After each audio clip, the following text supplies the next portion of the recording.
the next topic, and I only released the first 2 topics because I wanted to make sure that the rest of them would be spicy surprises. And this one is this one's gonna be an easy one, and I think we can all come together. The issue is mental health, specifically self-diagnosis.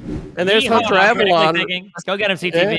That's right. And HunterAvallone clearly is just in the debate bro mentality where he just can't have a thought that's more than 5 seconds in front of him. Right? CTV, I took a shit this. Hey, buddy, dude, I took a shit this morning. Hey, buddy, dude, how you doing? You doing all right tonight? Did you fix your hair? Does it look good? Hey, yeah, my hair's actually looking really nice. What's your hair look like? Is it? Are you sure? Because it looks like a mop.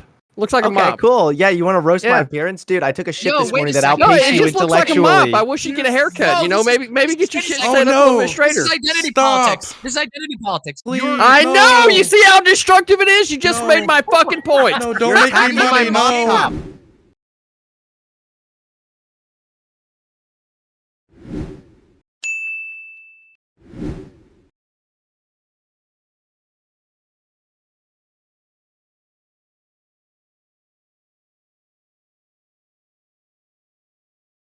Hey. Hello. Can you all hear me? Yes. Hi. Wonderful. Okay.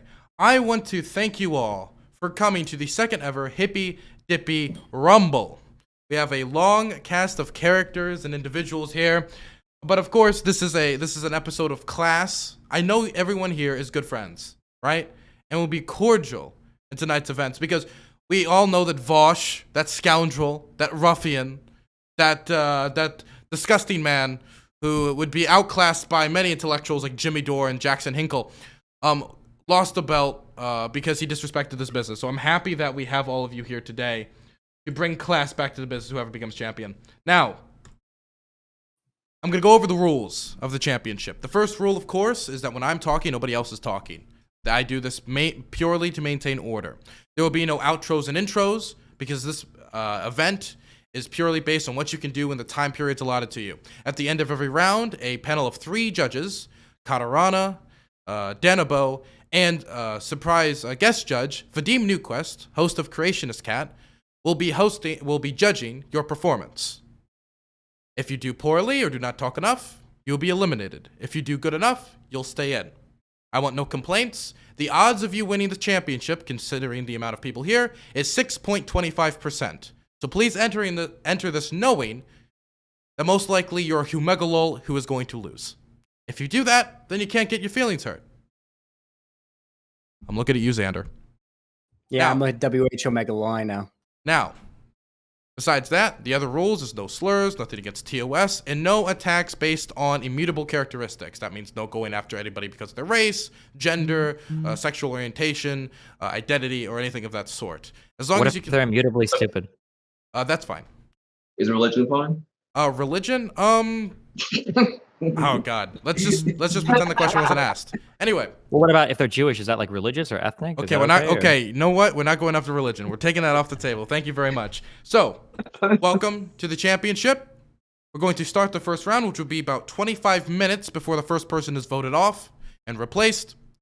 The first topic is how is Biden doing as president? How is he doing as president? Is he doing a decent job? Is he doing a bad job? I will introduce you all because we don't have time for intros. The people on your screen right now is American Nacho on the top left. Next to him is CounterPoints. Next to them is DemonMama. Next to them is Destiny. I, of course, am DylanBurnsTV, your luxurious host. Next to me is SprouticUs. Then it is Trihex. Then XanderHal. Then LonerBox. You can find all the information in the description of the YouTube video that will be produced afterwards. You may begin. Please remember to follow the rules. And remember, always be nice. Make sugar your favorite spice. May begin. Yeah. All right, guys. What do you want to start with? Do you want to start with his response to COVID, his infrastructure plan, immigration? Where do we want to start? Are you saying it's positive or negative? I want to start with the fact that the first problem Biden encountered, he directly handed it off to his vice president. Like the first actual problem he went into office and encountered, it was, okay, this is Kamala Harris's problem. What problem was that? What problem was that? Immigration and the border wall. Yeah, she went over to, what was it? Was it, I think it was Guatemala, I think it was, where she did like a statement about it, where she talked about how they're going to be giving, I think it was $2 or $3 trillion in aid. I forget what country it is. It's in South America, and it's got we have a lot of immigrants that come to there due to the crime and the corruption of the government. She said she's going to the Biden administration is going to be funneling a ton of money over there to help root out the corruption and stem the crime. It didn't even want her there, though. First off, that country didn't even want her there. Second off, she still hasn't been to the border. The closest she got was 30 miles away in San Antonio. That is the closest. Wait. One at a time. Wait, one at a time. The first person I heard was Destiny, so I'm gonna give it to him. Yeah, so number one, delegating things to your VP is not a bad thing. I don't know why we make that sound like a bad thing. And number two, who the fuck cares if you actually go to the border wall or not? I mean, I guess we can talk about like the optics of how that looks, but I think it's probably more relevant to talk about border wall policy, whether or not you have a photo op of the border wall. It's not just a photo op, though, is it? It's more than a photo op. You're going down the border to see what's on the ground with your own eyes, because that's really how you get a perspective of what's going on, is when you look at it through your own eyes. You can say no, Destiny, all you want, but this is how presidents have done it for decades, okay? When something goes down, they go there. And Biden decided that it was Kamala Harris's problem, and Kamala Harris didn't even go there. The entire Biden presidency has since been a joke. Biden did about COVID was he adopted Trump's plan with a few minor changes. Don't have to in here. I'm just saying that it's a bit of a joke. Like, okay, hold on. This is really silly. It is absolutely normal for presidents to delegate tasks to their vice president. This is a like completely invented grievance. If we're going to talk about things that like Biden has and hasn't done, I have a couple things I could bring up. One of the things, a bit of a topic that's in my wheelhouse that Biden has done really well, which is a civil and social victory, is that he has now instated a federal policy by which trans people can have, without needing a complex and incredibly lengthy process, actually change their gender marker and name on their passport. Again, without a whole pile of paperwork that's necessary. That's really, really awesome. In fact, they're also going to be adding in an option for a non-binary gender selection on passports, which is huge and not something that's likely to be undone. One of the things that I most praised about Obama was the fact that Obama actually put into place a policy by which you could get your passport changed just with a note from your doctor. You no longer need that now, which is fantastic. I support that very much. The only problem with Obama's version was that it was immediately undone by Trump. This is not one that can do that. By adding a non-binary option, it becomes very difficult to undo. That is a civil rights victory. With regard to COVID, I mean, look, anything is better than what Trump did. Trump literally went around saying that COVID wasn't a problem. Right now, I'm just checking, just out of curiosity on Bing here, fatal cases of COVID in America is a 612,000. So, I'm just going to say, damn, Biden's done a pretty good job getting the vaccination out to people. We've had a significant drop in deaths from COVID. Nearly half of all adult Americans are fully vaccinated. It's been pretty significant. Pretty on his first day in office, in his first 100 days in office, Biden enacted, I believe it was executive order to mandate mask wearing on federal property and mandatory quarantines for international travel. $2 trillion in spending on COVID relief. Pretty damn significant, way better than Trump. Trump's administration didn't have any plans whatsoever for vaccine rollout. They found that during the transition. Biden's plan, far more constructive, an actual plan for starters that exists and has had a much larger effect. We're actually starting to see things go back to normal. Wait, CounterPoints hasn't said anything yet. He was the first to grab it. Counter. Sure. I thought I was on a panel with a bunch of leftists. Why are we blowing a neoliberal fascist? What are we doing here? Like, is this just going to be a circle jerk about how fucking... I'm sorry, have you ever seen me call Biden a neoliberal fascist? Because I don't know if you're aware of my content, but I spent basically the last 2 years, almost 3 years that I've been doing this, shilling for Biden over Trump, okay? There's no doubt in my mind whatsoever at any point that I've been doing this, that Biden was a better pick than Trump. I thought this was all tactical. I thought it was all tactical because, Trump was like the actual fascist and, the Biden and the Democrats are just this like ineffectual fucking stopgap for fucking, like... If you want me to complain about Democrats, we can talk about the infrastructure bill and those that won't vote on it or that won't support it. But I'm not going to take away achievements that Biden has made because I have criticisms of him. That's not how you honestly critique someone. You're taking them away from Trump. You're taking them away from Trump because the large majority of what Biden has done so far for COVID. Continue. The large majority of what Biden has done so far for COVID was following Trump's guidelines and how he was going to act in the future. He made very little to no changes. He made very little to no changes to the actual plan, and Biden just carried out what Trump was going to do. That's all Biden did. There was no plan. Biden's rollout wasn't. Wait. Pause. DemonMama was the first to grab it. DemonMama is the one who gets to talk. Then LonerBox, as I've had LonerBox say anything yet. Appreciate that. So there's a couple of things I could say here. First of all, if we want to go into critiques of Biden, I do have a very solid critique that I would like to make of Biden. But I think that it's fair to give credit where credit is due. Even me, a extreme lefty, I think it's very good. We are in a time of extreme crisis, and that the good things that are done should be praised. I think that the goal that he has of pushing through the human infrastructure plan is absolutely necessary for our economy.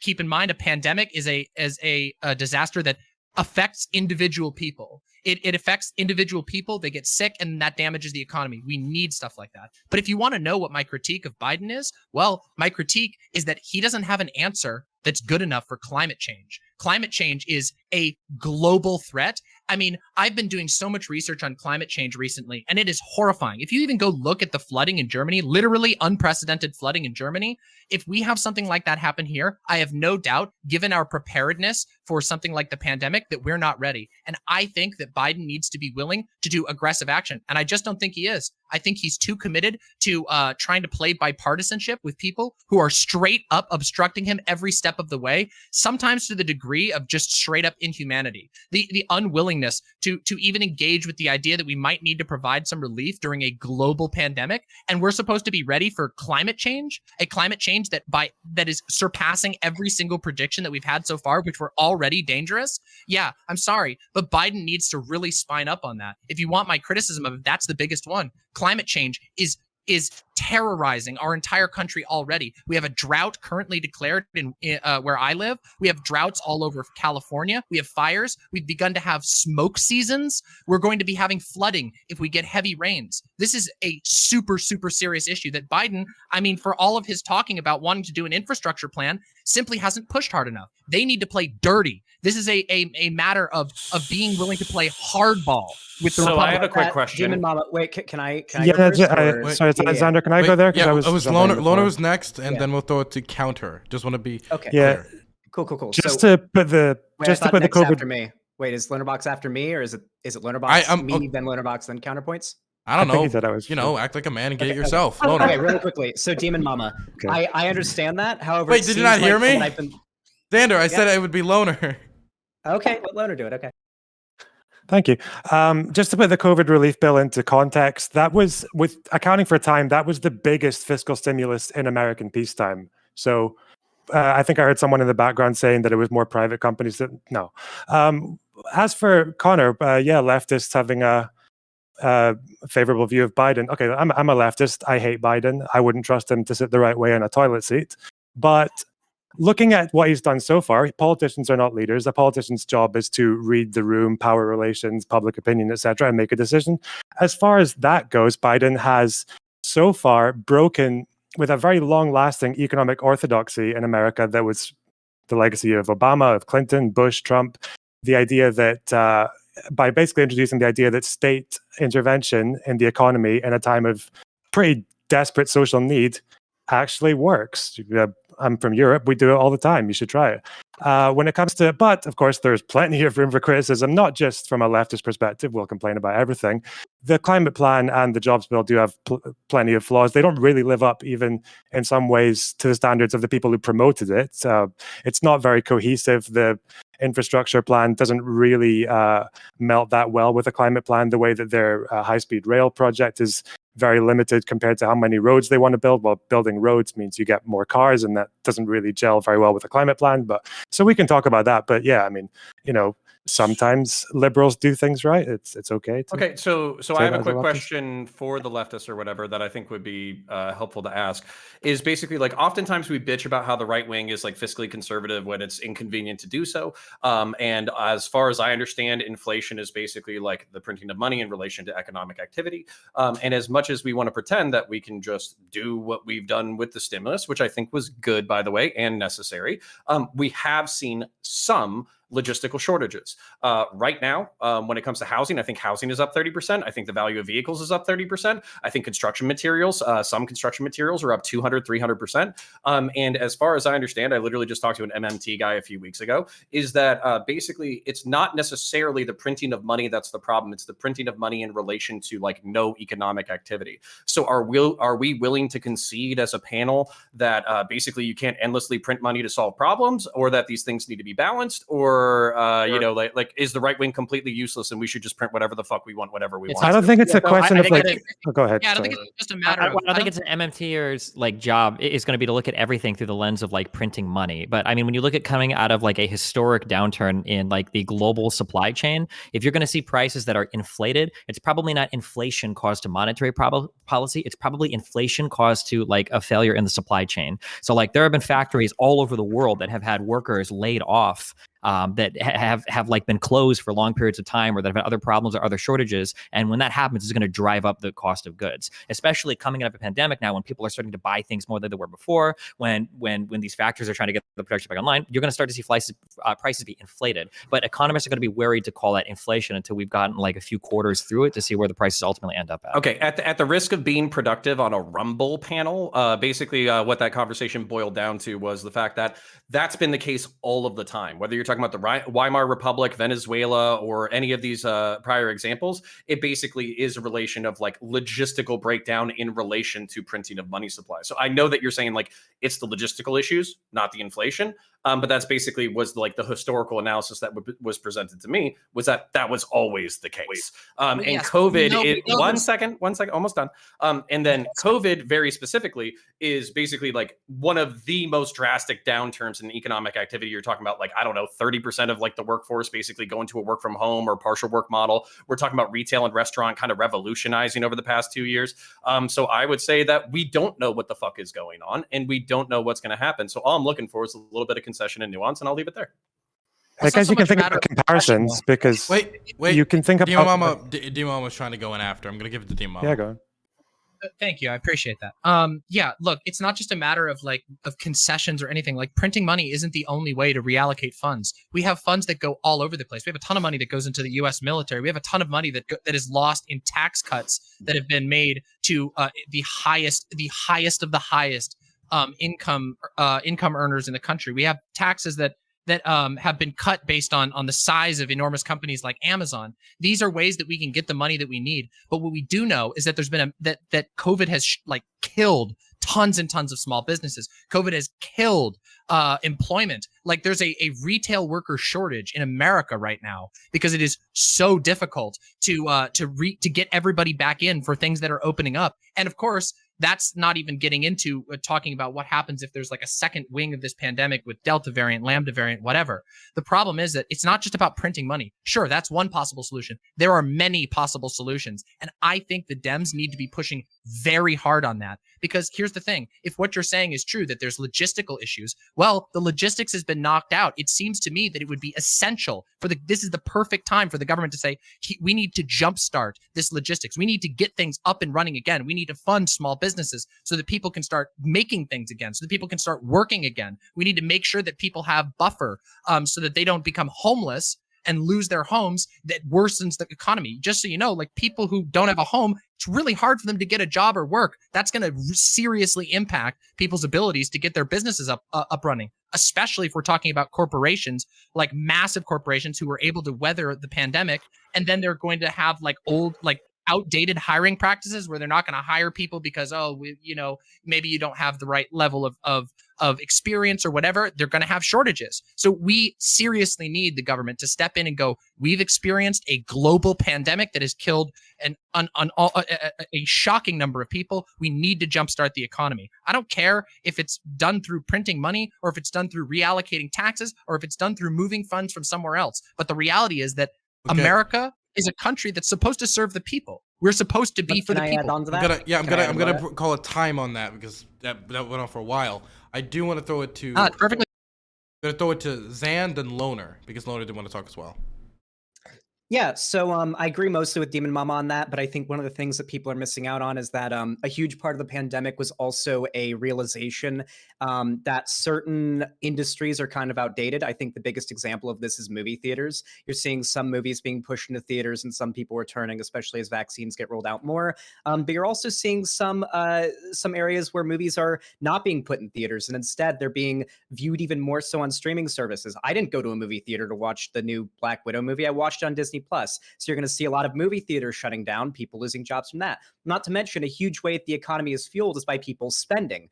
You got to spend, and that typically results in the economy growing. Unfortunately, right now, due to the pandemic, a lot of people are short on money or they're hoarding it because they don't know what's coming. They want to make sure they can pay bills. If people have the money to be able to buy things, not just their basic, groceries that they need and whatnot, you're going to see the economy grow. A lot of people have been staying inside, saving their money. If they even have money, they might have lost their jobs. Stimulus bills are a good way of dealing with this, and I've not looked much into printing more money, but yeah. I'm gonna block that cut in and throw it to Loner. I'm sorry. You went on for a while. Because every time when I hear people talking about this, I feel like it's always worth reminding people just how not very overwhelming a lot of this is. Like it's overwhelming in the sense that America hasn't really done anything like this since, I don't know, maybe the 60s. But like if you look at the comparison to other countries, like one of the things in this infrastructure plan is like that they said was groundbreaking is like 500,000 electric vehicle charging points. Well, compare that to Germany, much smaller country, they're going for 1 million. So as far as comparing to other countries, like this isn't as dramatic as it might seem. And then I don't know, with inflation, then yeah, if there are inflationary pressures, then you have to maybe raise interest rates or God forbid raise taxes. And maybe that's why this kind of plan is starting with Biden kind of testing the waters, because there's going to be a big political risk there involved down the line. But yeah, it's not that. So far, it's pretty underwhelming. I'm gonna give it I'm giving it to Sprouticus, and then I'm gonna give it to Trihex, who hasn't talked in a while. Moving it back a little bit, there's a reason. DemonMama brings up all the people who aren't working, right? There's a reason people aren't working. It's because Biden has failed to do his job.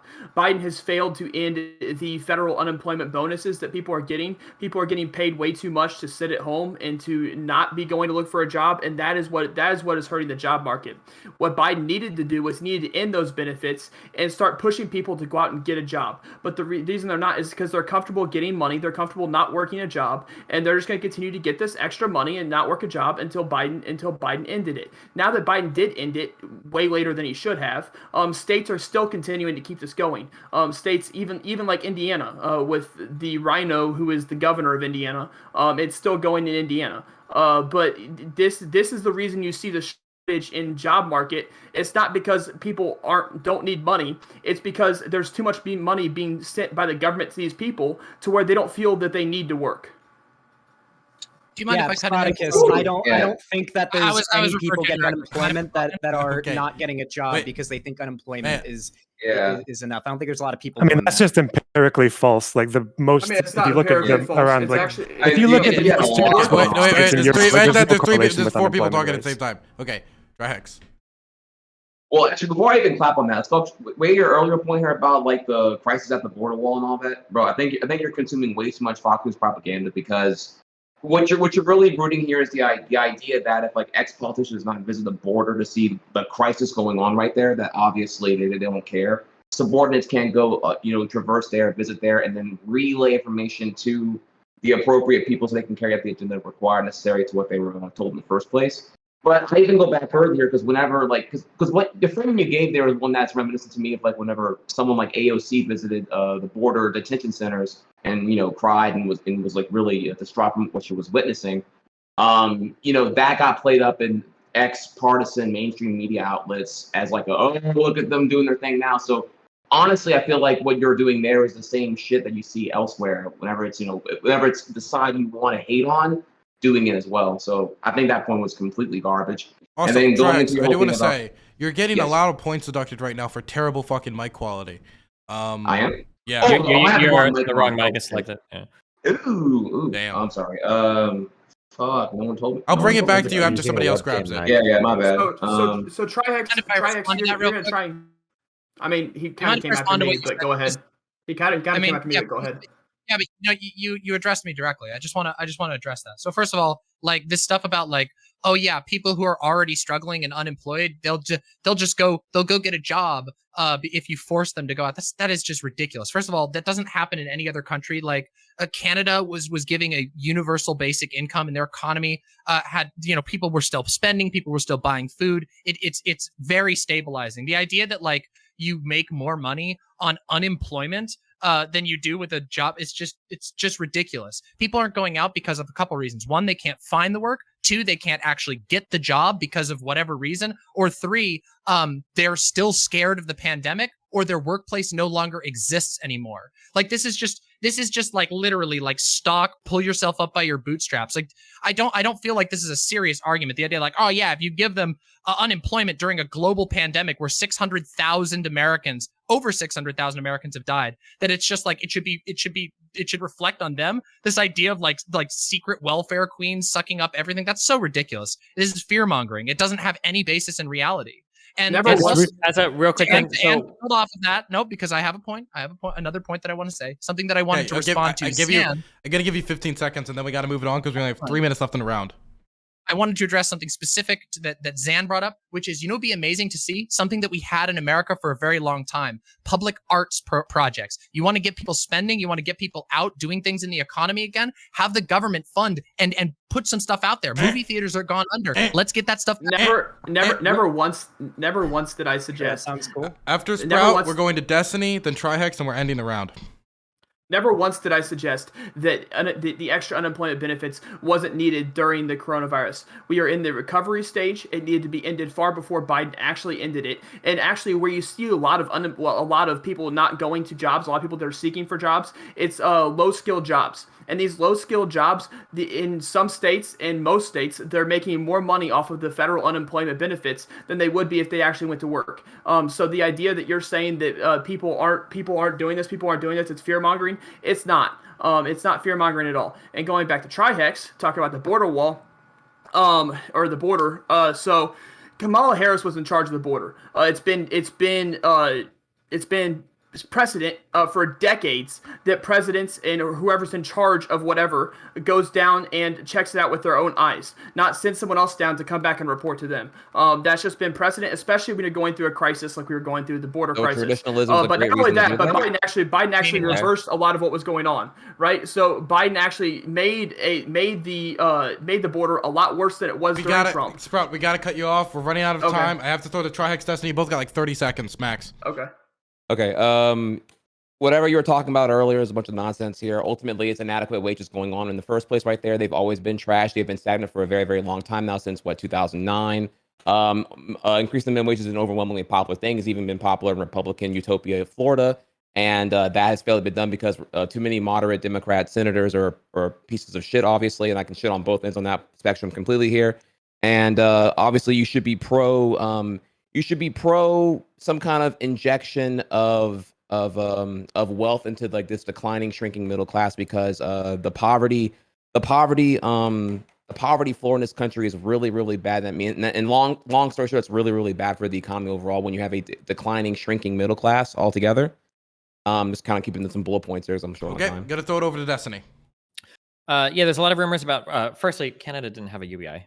Secondly, there's a lot of points being brought up about how unemployment insurance might be causing an increase in unemployment in states. A ton of economists have dug into that data. They've looked at like different industries that are affected by unemployment insurance, different industries that aren't, different states that have ended it early.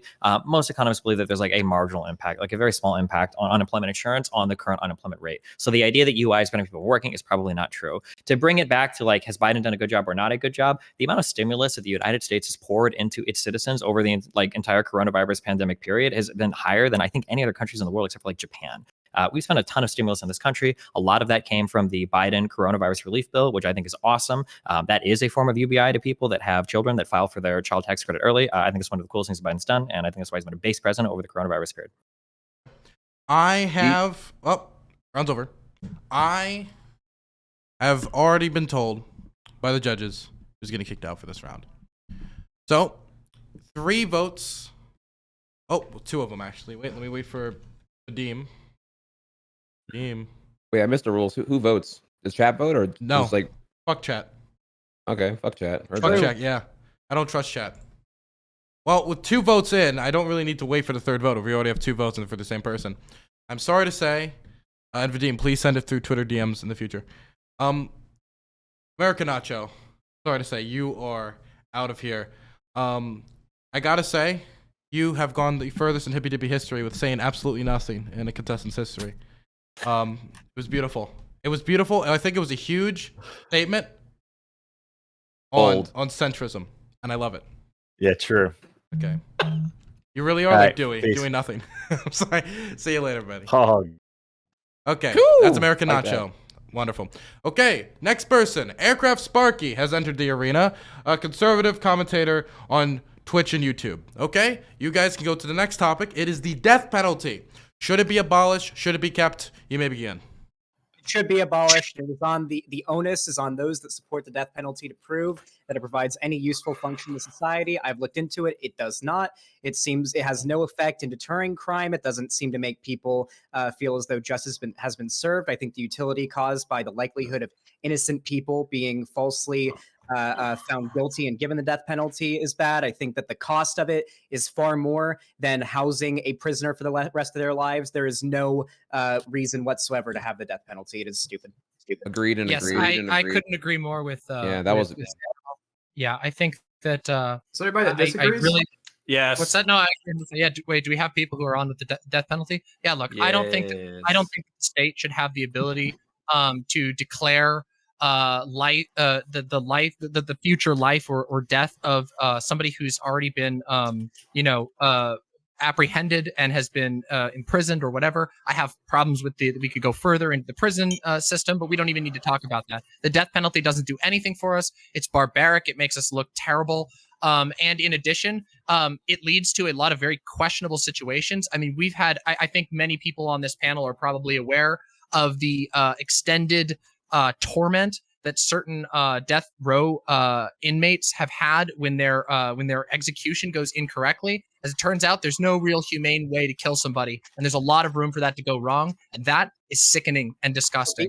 And I don't. The big thing to point out there, I don't mean to interrupt, but I feel like this is worth bringing up, is that a lot of the time there can be lack of access to the proper chemicals used for lethal injection, which is mostly what you use now, and so they revert back to older or not as useful chemicals, which can result in a prolonged and much more painful death. Not to mention, and I guess we can get to this in a moment, but I mean, there's tons of cases of people who were apprehended by the police, who were falsely identified by witnesses, because sometimes when a witness sees something traumatic happening, like a murder, they may misidentify. The police can bully and coerce false confessions out of suspects. There's a lot of cases that can occur and have occurred of the wrong person getting the death penalty. I believe 165 or more people since 1976 have been exonerated after being on death row, and those are just the people who were found to be innocent. Isn't that a good thing, though? Isn't that a good thing that 165 people who are on death row were found to be exonerated because the courts actually did their jobs with the appeals process and found out that these people actually weren't guilty and what about the ones that they weren't deserving? It's better if they weren't on death row, though. Wait, let him finish. I'm interested. Wait, stop. I want to hear him finish. So you started this off saying I'm making that people who are pro the death penalty have the onus to do this because they have to prove it. You would then therefore, following your own logic, have to prove that there was a large amount of people that died from the death penalty that were innocent. So I'm going to look forward to you coming through with that thought process. That's ridiculous. No, that's ridiculous. The onus is on you. I'm sorry. Hold on. I have to say this.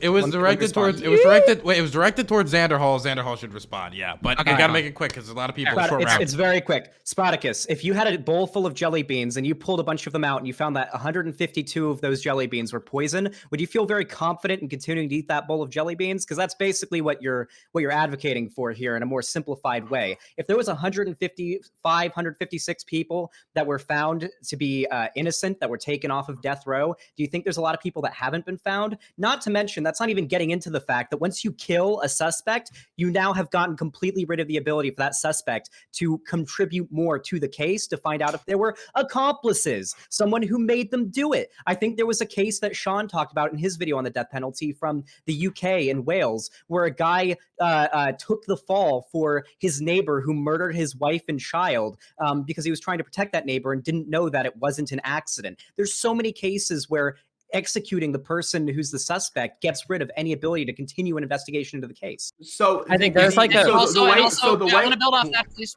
What? Please. Okay, I just but you want to got build off 20 this. seconds. That's fine. I only need 20 seconds. Listen, so this is, again, you misunderstood what Zan's argument was in the beginning. You have to prove why we should kill people and what benefit that provides to society. Because as it is right now, it doesn't seem to be providing any benefit, and it's incredibly expensive. The appeals process, holding somebody on death row, is ridiculously expensive to our entire country, in addition to the moral issues that are brought up with the death penalty. Okay, I feel like most of the argument. Okay. I feel like most of the arguments that are brought up in against the death penalty don't really work. The jelly bean analogy doesn't work. Would you eat one jelly bean or would you eat a jelly bean out of 150 if one was poison? I mean, like, we essentially make this deal every single time we get into a car and drives, every single time we get into an airplane and go somewhere. Like, we make this deal all the time. In terms of whether or not it's barbaric, I mean, like, it's the death penalty, of course. But if you've decided as a society that you want to punish somebody that's committed certain capital offenses with death, I mean, barbarism probably isn't that far away from what you're trying to do. In terms of, like, could it go wrong? Yeah, a lot of things could go wrong. That's not an argument not to do something. And in terms of being expensive, I mean, again, that's a societal decision to make. I'm opposed to the death penalty because I think that it fundamentally betrays what the justice system should be about, which is rehabilitation. When you have an idea that you can commit an offense that's so heinous that, like, you ought to be killed or removed from society, I think that type of mentality guides, like, the entire way that we view the criminal justice system. And I think that we should change, like, the idea of, like, punishment or retribution into something different, like rehabilitation. But I find that most of the arguments that people use that are opposed to the death penalty end up just, like, not really working because they don't really make much sense.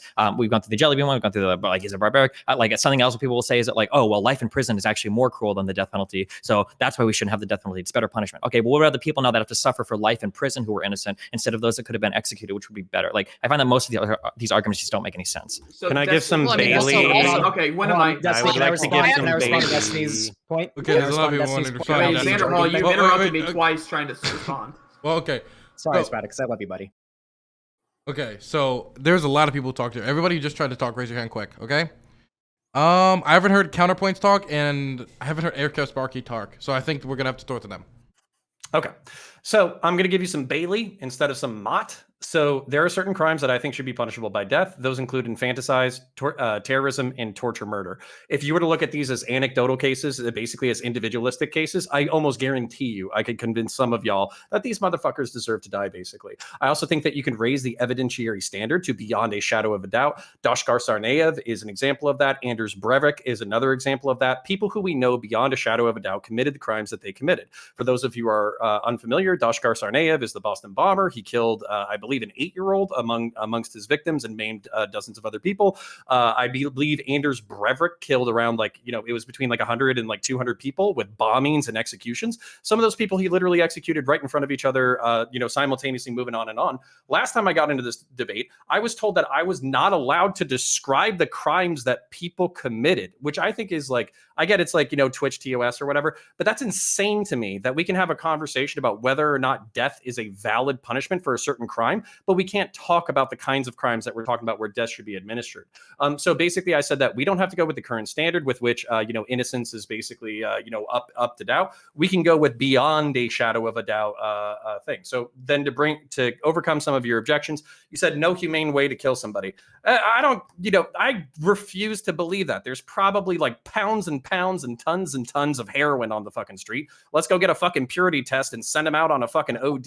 Like, that's an easy fucking solution. execution. Administrative cost. Again, if we move to the beyond the shadow of a doubt statute, then we basically don't have to have as sincere of like administrative costs to retry the case dozens and dozens and dozens of times. We can literally say, did this motherfucker do it? Yes, he did. There's the 99.9999999% evidence that they did do it, including their own admissions and digital forensics and all that kind of stuff. Sorry, buddy, you fucking killed a 8-year-old. Blap. Here's some heroin. Here's some heroin. And then as fine as okay, See, I'm I still don't wondering even- why we should do this. Final point. Why? Final point. Okay, Social 10 seconds. utility. Okay. Final point, social utility. Anders Breivik bitched about having a fucking PS2 after murdering 200 people and said that that was cruel and inhumane. Fuck that motherfucker. He deserves to be in the ground. DemonMama. Okay. Yeah. So you still haven't provided an argument for why we should do it. I do also agree with Destiny, though. I think that the argument that like the death penalty sets the standard for the rest of our prison system and our justice system. I think that's a valid argument, but I will note that does basically boil down to a barbarity argument. Our prison system is ultimately barbaric. It doesn't work towards justice. It works or rehabilitation. It works instead towards punitive solutions that often don't even work. And this is the thing. Like people say, oh, well, it's more torturous for people who have to live in life. Well, maybe we shouldn't be torturing them. They've been apprehended. Maybe we should try to make a genuine effort to understand what led to people to be in these places, keep them away from where they can't hurt anybody. But why? What benefit? There's been nobody has actually been able to put out what benefit is there from killing these people, from having the state have the ability to summarily execute somebody. This is basic. You have to answer that question, and it hasn't been answered. It simply hasn't. All right. Aircraft. First of all, there are just some crimes that are just so heinous. The only way there is no reform for it. It is nothing but retribution that needs to be had. I'm looking at child murderers. I'm looking at people who do adult things with children. Yes, I believe that they should get the axe. And no, it should not have to be something clean and so humane. I am all for get the guillotine, let it drop. Gravity does its work and is cheap, recyclable. Man, just think of all the great things that can happen.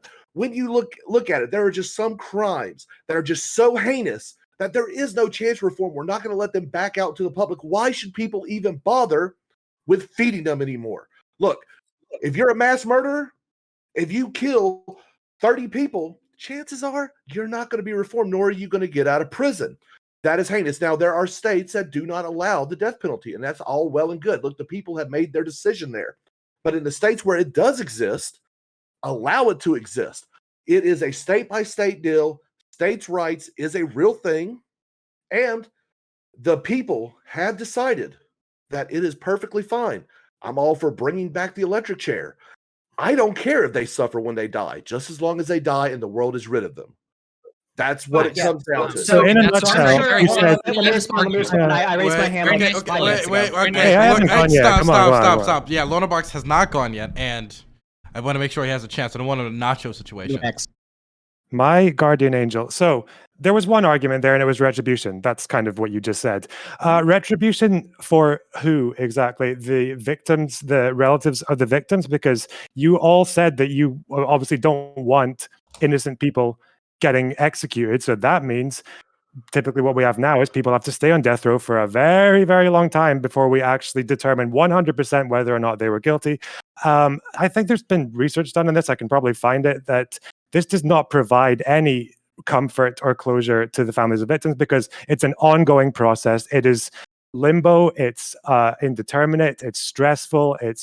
It doesn't provide the thing you're saying it provides, and that's actually the only argument that pro-death I didn't claim that it gives closure to the family at all. I didn't claim that at all because that's a response to CounterPoints. That was towards CounterPoints, I think. I want to respond to both of you guys really quickly. Sorry, what's your name on the top left? AircraftSparky. How you doing, buddy? AircraftSparky and CounterPoints really quickly. So I think both of your claims are downright un-American and ineffectual. The idea of our justice system, the idea of the American, you can laugh if you want to, but I mean, it's a simple fact. I'm laughing. The American justice system, the entire idea around it is that emotion is completely separated from the court proceedings. When you're being tried, you don't have there's a reason why you have an unbiased jury of your peers. You don't want the types of people who have an emotional bias against the person who's on trial to be punishing them. That's not what our justice system is about. Not to mention, I already brought this up earlier, but I guess we can dive into it further if you'd like. Once you've executed a suspect, they can no longer talk. There's been, and just like CounterPoints CounterPoints talked about before, cases where someone was found guilty beyond a reasonable doubt.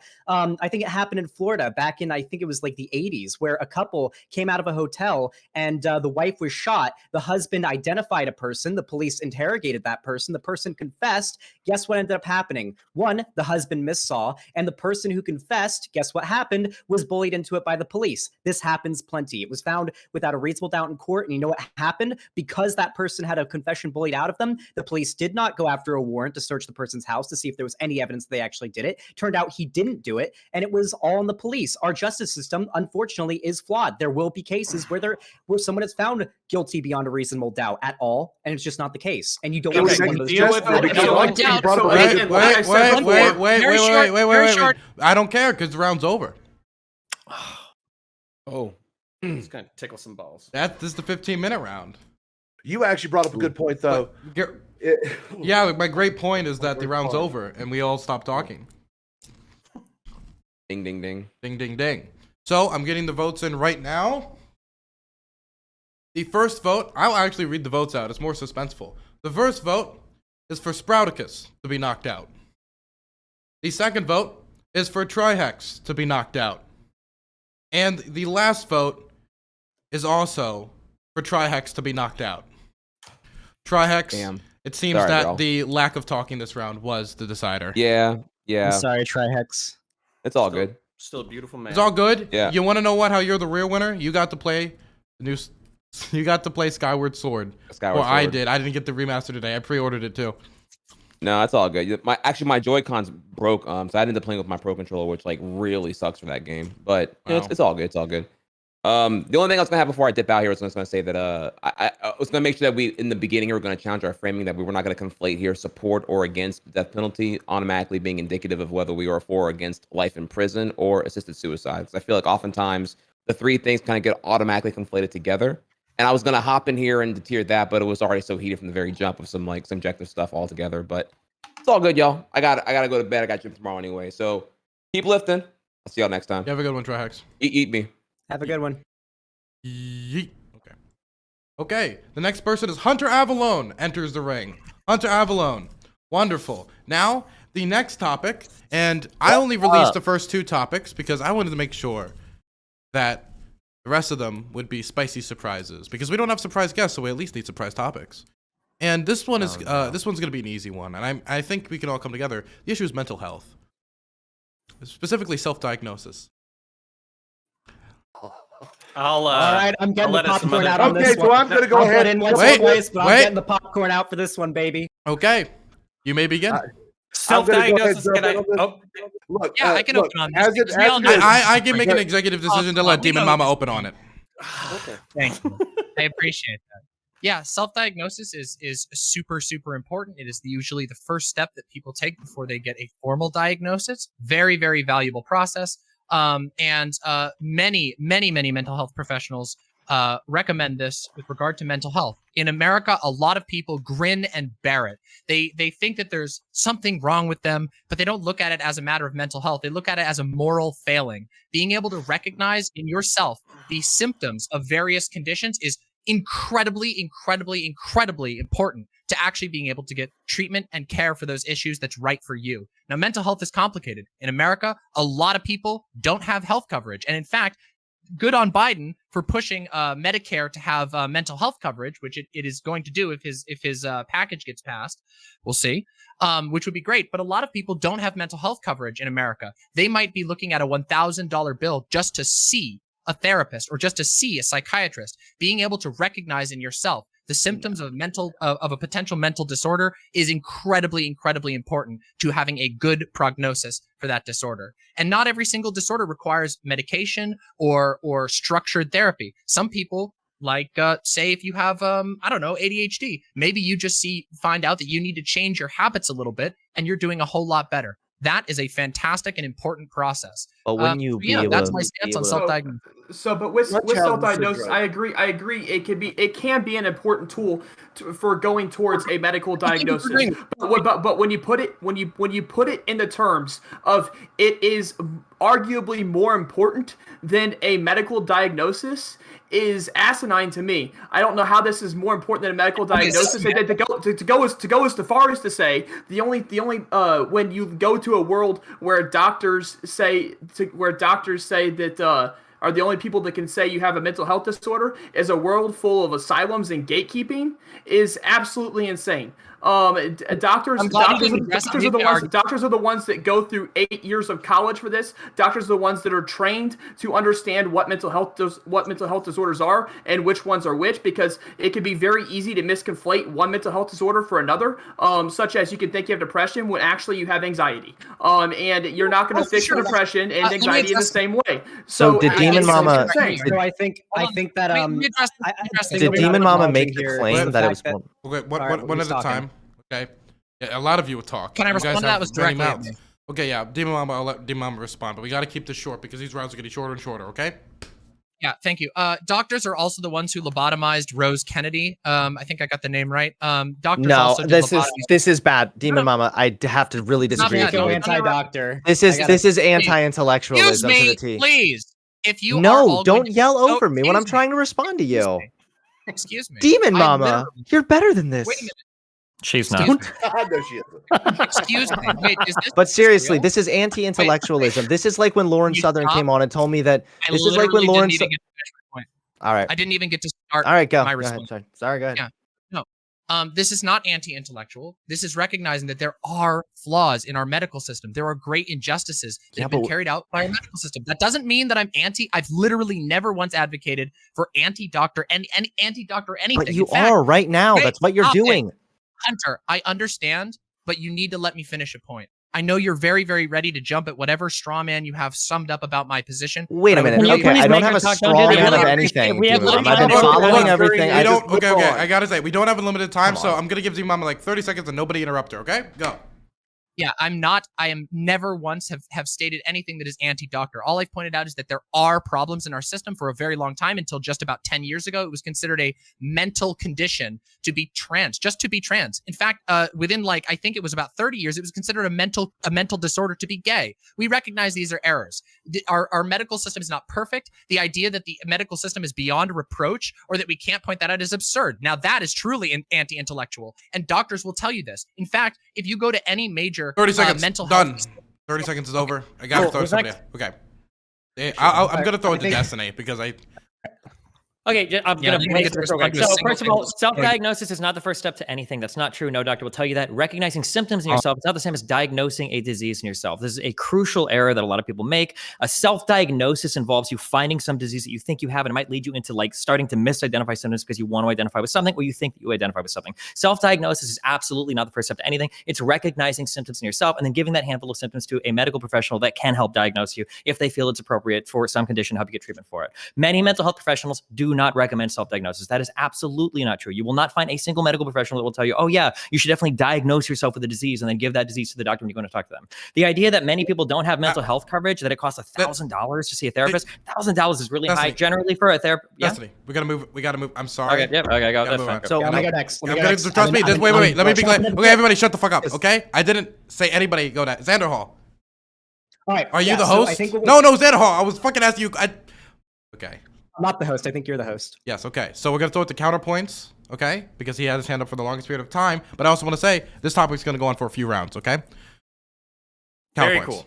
All right, awesome. Yeah, so basically, as the enlightened centrist here, I think I can split the difference. So I think what DemonMama is saying, and excuse me if I strawman, is basically that being aware and cognizant of symptoms and being aware and cognizant of different diseases can help you basically figure out what your problem is. It's very Jordan Peterson of DemonMama to say that you need to pick yourself up and you need to analyze your situation. You need to imagine hell below you and heaven above you, and you need to strive towards the ideals and through your society by identifying your problems and then working them through them slowly. I know DemonMama is a massive fan of Jordan Peterson, so that's basically I really appreciate that about her. I think the term, hold up, we're almost there. So I think the term that we're getting hung up on is diagnosis, and I think the problem here is that diagnosis often involves, correct me if I'm wrong, basically involves coming to a conclusion about a series of symptoms about a disease that basically would confer all of these symptoms. I think that if we were to split the difference here, and this will be my final point, is basically recognizing the symptoms and being informed on the symptoms so you can feed that to a professional so you can get an accurate diagnosis would be the difference between these two perspectives, and I'll yield right there. Okay. I think Yeah. a lot of Wait. They've already been responding to me, and it's really interesting. because I haven't even got to say So many words. We took like 2 minutes this round. Let other people get responses. Well, wait a minute. That's not my problem. You all chose to make this about me. This is like you had the opening statement. All right, I want the next I still have to talk to DemonMama about being anti. The longest we debate about who's not going answering next, the less time there is in the round. And the less time there is in the round, the less chance you have to actually speak. More likely, you're going to get voted out. And if you piss me off, I'm going to get executive edition and vote you out myself, okay? So I just want to make that clear for anybody who's pissing me off, Xander. So we're going to throw it to Hunter. Yes. Okay, so DemonMama, I do understand what you're coming from about self-diagnosing, okay? But what you are doing is anti-intellectualism, and at very least, you are empowering anti-intellectualism, because when you bring up these examples of doctors making mistakes, what you're doing there is you're trying to validate a broader narrative that doctors cannot be trusted, and that is anti-intellectual. Second of all, self-diagnosing can, in very many ways, be actually a detriment to your health. For example, I have an example here. Bipolar and depression both have very similar symptoms, but if you self-diagnose yourself for depression when you actually have bipolar, it could make your bipolar even worse. So self-diagnosing and understanding your symptoms, being aware, that's fine. But the actual process of diagnosing, that's dependent on a doctor based on your qualitative symptoms or based on your qualitative experience and a symptom, the symptoms that they already understand. Okay, DemonMama's going to respond to this because that's 2 people in a row. I do want to give her time to respond. Yeah, by the way, I have like a number of studies here I can cite if we want to get really into that, but we're limited on time. So the funny thing here is, first of all, no, I'm not anti-intellectual. The idea that you cannot critique or you cannot point out massive flaws in our medical system, that is categorically anti-intellectual. Science is based. But that's not what you're doing. Excuse me. Science is based on challenging these things, even sometimes from an activist perspective, saying, hey, there's a problem here. Categorizing being trans as mentally ill, categorizing being gay as mentally ill. These are mistakes. These are mistakes that are caused by bias and ideology that can get into our medical system and they can ingrain themselves very well. You have to be able to challenge that and provide an argument. This is not anti-intellectual. This is the core. This is why it's anti-intellectual, though. The reason. I'm not let them finish. Let them finish. I'm going to respond. Come on. Okay, I understand. There's only we're gonna have multiple rounds to do this. Okay, this is gonna be like 3 rounds. Okay, so let's let them finish. Thorns and Sparky. Okay. Mm-hmm. Yeah, there's some sort of semantic thing as to whether people think that a self-diagnosis is final. I don't know what this is referencing to. I've never said, first of all, not even doctors give final diagnoses. If there's an issue with doctors give diagnoses all the time that they later change. This is a medical fact. You cannot contest this. Uncontestable. Doctors change their diagnosis all the time when new information arises. A self-diagnosis is just that first step. That's not your argument, though. That's only one half of the argument. Stop up, please. Excuse me. I know. Okay. I again, Hunter, I can't help but feel like. Please, okay, we're moving on. Okay, aircraft. I'm sorry. Like, if it's gonna be like every time I interrupt somebody, I know that I know you're acting this way. Like, we can't. But it's gonna. These rounds are very short and concise. Okay, and I know maybe Twitch streamers are the best before that. We have to do that. Aircraft, then Loner. Look, I'm trying to give the best, most generous interpretation of what you said, DemonMama. I've watched your video, and I've actually watched the man right below me's response to it. And look, I understand what you're saying. Look, if you are aware enough to understand what's going on, you should go get help, go see a doctor, and a doctor will actually help you come to the actual true diagnosis. But to sit there and claim that you self-diagnose, I understand your argument with the whole trans thing, because a lot of people don't get the chance to go to the doctor and they identify as trans before they are diagnosed as trans. Okay, I get that. That's rhetorical stuff. But when it comes down to it, there's tons of mental conditions that people do not understand fully. In fact, I had to go get some help for some counseling post-war, and I didn't even know there was anything wrong. It was my wife that told me, hey, look, you changed since you come back. And I moped around for about 8 or 9 months, and had it not been for a doctor actually sitting down, breaking down everything, I would have never known there was anything wrong because, well, I mean, it is what it is. So I think it was framed. I think your argument was framed wrong. I understand in the most generous sense of what you were trying to say, I'm not going to say you're 100% wrong, but I just think the wording that you did just made it seem a little just not good. Okay, but see, I hear where you're coming from. Yeah, I hate it when you just can't that transgender diagnosis.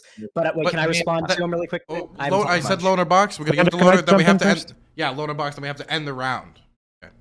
Yeah, I mean, I didn't really follow this drama at all because I don't hate myself, but I'll just go with what I've heard from here. So, like, yeah, self-diagnosis, just as a broad term. Like, yeah, I can see the idea there because it's like, if you go to a doctor and say like, yeah, I think I'm depressed, that, that's kind of like a self-diagnosis, and your doctors inevitably, like, it is a science, but they don't scan your brain. They just ask you about your feelings, and a self-diagnosis can be a feeling. So, and like, I've read Foucault. I know that there's weird power relations going on between doctors and ordinary people sometimes, but it's like, with psychology, that you can say that like the first psychologists, were child abusers and cokeheads and all that shit. The DSM was just a group of doctors shouting diagnoses at each other and filling in a book like on the fly. But it's come along since then. You could actually make that criticism of all medicine. So you could say, I don't know, self-diagnosed, but like it's always, your diagnosis is not going to be 99.999% of the time as informed as the doctors. And although it's a power relation, I think it's a healthy one generally.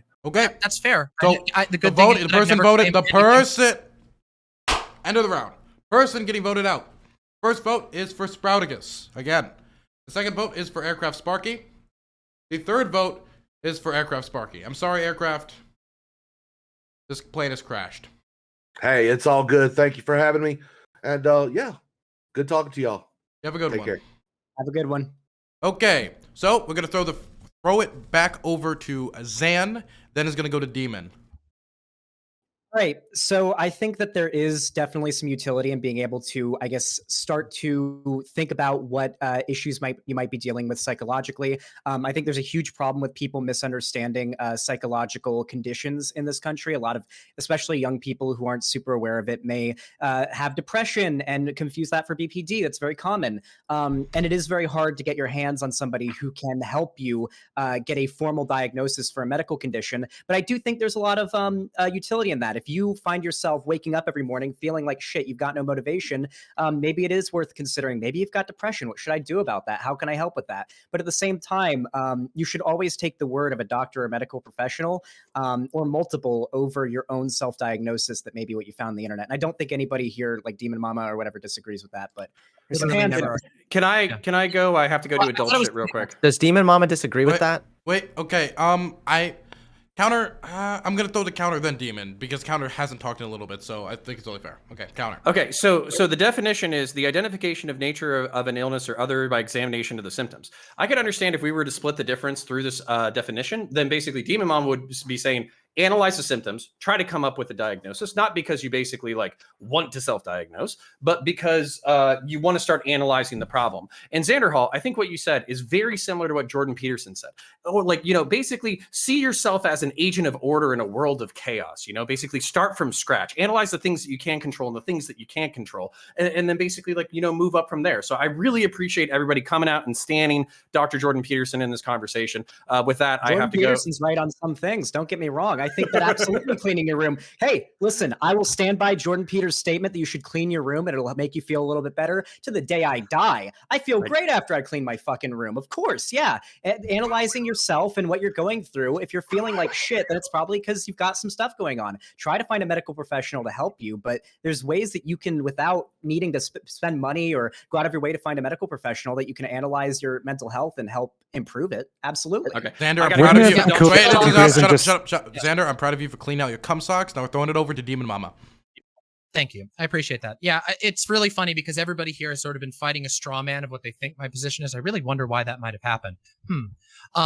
But yeah, so it's really interesting. We have tons and like we have an entire massive market that is based off of self-diagnosis. Even going to the point of Walmart. You can go into Walmart and you can buy yeast infection medication because you can self-diagnose a yeast infection. Yeah, wow, amazing. It's almost like we actually do trust people to some degree to self-diagnose. Now, it's interesting. People have come up with all these weird straw men that I've never said, literally never once said avoid a doctor, literally never once said like self-med or any of these things. You've been coming up with the most extreme examples because you need me to look bad, because and everybody here knows, that self-diagnosis is a thing that normally happens, that understanding these things is essential. And not only that, but again, I have study after study after study here. I can drop them in the chat if you want to, that shows that patients that are more informed about themselves, their potential diagnosis, there's a potential final diagnosis, which is never final. No diagnosis is final. Even with cancer, it's not final. You could find something that's totally different, but this increases their outcomes. Self-diagnosis is a natural part. Now, if you want to try and split hairs and say, we don't want to call it self-diagnosis or whatever, that's fine. But this stuff, like, I don't know, I think it was Destiny who earlier this week, maybe even yesterday, said that it's like, oh, it's like collecting Pokemon or something like that. I've literally never said anything like this. And I would appreciate people actually engage with my arguments instead of engaging in like extremely weird, like character assassination, weird. Just one quick question, a clarifying question. Destiny. I really want to know, what is your position on when it comes to self-diagnosing and like then going to a doctor? So like if you have self-diagnosed yourself with depression and then you go to the doctor and they give you something else, then what, like, do you, because it sounds to me from what you were arguing, it sounded a lot like you were arguing that the self-diagnosis should supersede the medical diagnosis. Did you watch my video? Or at the, no, I'm talking about what I've heard on this panel. And okay, I was also, okay, so then if you, so like what, so you're just saying that it's important to self-diagnose. That's it? Yeah, that's literally what I've said. I've claimed that. And what do you mean by? I believe very strongly. I've literally already said this. I just wish people would listen to me instead of fighting whatever straw man it is. I think that self-diagnosis is an important process. It is the process that brings many people to get the help that they need to live better lives. It's true for but me. What was the whole thing about the doctors and the ivory? Wait, I think it's important to criticize doctors. Also, hold on, I can talk about this. One of the things that you get told when you go to a major, any sort of healthcare clinic where you're getting set up with a therapist is that if your therapist, if things aren't working out between your therapist, because psychotherapy is so important, it's very, very important to have the ability that if you don't feel, we gotta keep going. I mean, can I just do this? Can I? There's please, eight people, and you're getting half the round. I get it. So I have to keep it going. If I don't care. I don't care. There's no There's no negotiating. There's no negotiating. I don't. This is not a democracy. Okay. I'm an authoritarian today. Okay. I got my little brown shirts behind me. Okay. We're throwing over to Destiny. Okay. Do you recognize? Easy yes or no question. Is there a difference to you between recognizing symptoms in yourself versus diagnosing yourself?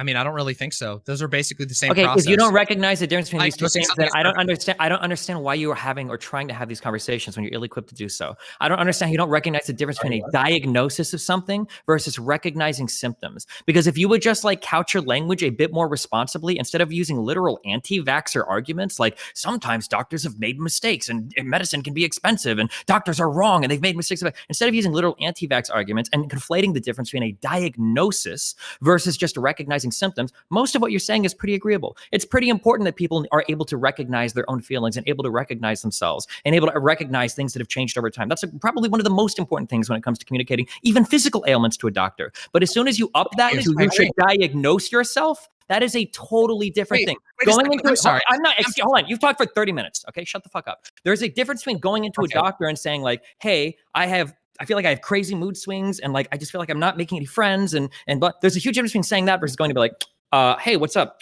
I've got a borderline personality disorder. So yeah, right? As soon as you have that diagnosis in your head, it causes all sorts of like horrible things to happen. People that have mental illness are already like cognitively distorted, such that it's hard for them to recognize their own thoughts and other people's thoughts and like what's going on exactly. There could be a lot of issues there. The idea that you would find a diagnosis, start reading the symptom list, and then like potentially maybe matching that is like mind fucking yourself in a way that you should never be doing it. If you want to say self-identify symptoms, that is totally fine and that's super positive, but self-diagnosing with a mental illness and then going into a doctor and potentially fighting them over it is like the worst idea in the world. What are you're literally just inventing a person to be mad at. This is so silly. This is the thing that gets so frustrating. And you just go on to the next person. Dylan, if she's going to waste time ad homing, she's already talked over half an hour. Again, look, I am limiting, I am doing my best, okay?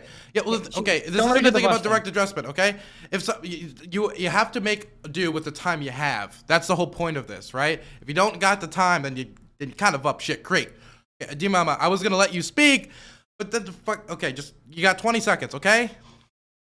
20 seconds to respond to all that. Okay, She just sure. wasted Yeah. 5 of it. First of all, Destiny, you're wrong about this. There is evidence that shows that there aren't actually negative, particularly notable at all negative side effects of people diagnosing, going and talking to a doctor. If you go into a doctor, in fact, this is an experience I had where I said, doctor, listen, I've been diagnosed with depression, but the depression meds aren't helping my focus issues. I think I might have ADHD. Can you screen me for ADHD? I was screened with a formal screening with ADHD. Turns out I hit basically every single one for ADHD. Wonderful. That was a process of self-diagnosis. And Okay, so now moving forward from this, that's moving your forward- problem. No, Trying to Dylan. prove Sproutacus.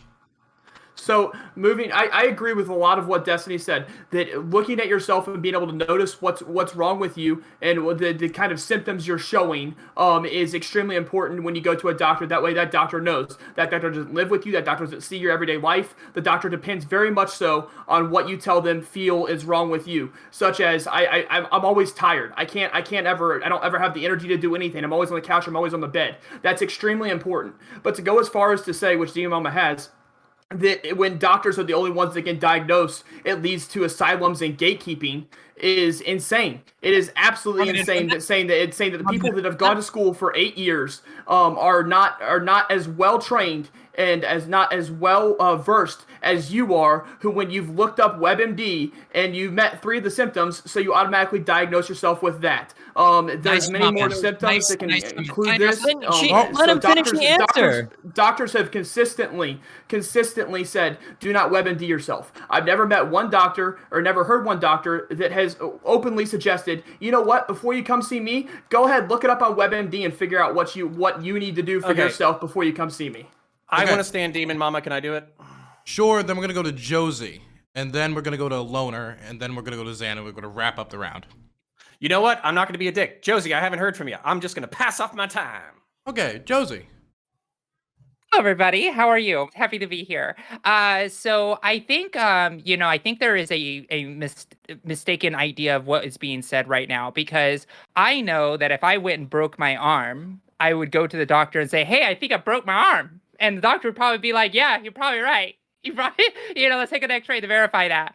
My PTSD, it was also symptomatic. So I was like really depressed, and I started talking a lot about the Navy and started looking at my ideas. So I went and saw a doctor and said, hey, I think I may have these things from trauma. Can you take a look at it? And then I got diagnosed with PTSD.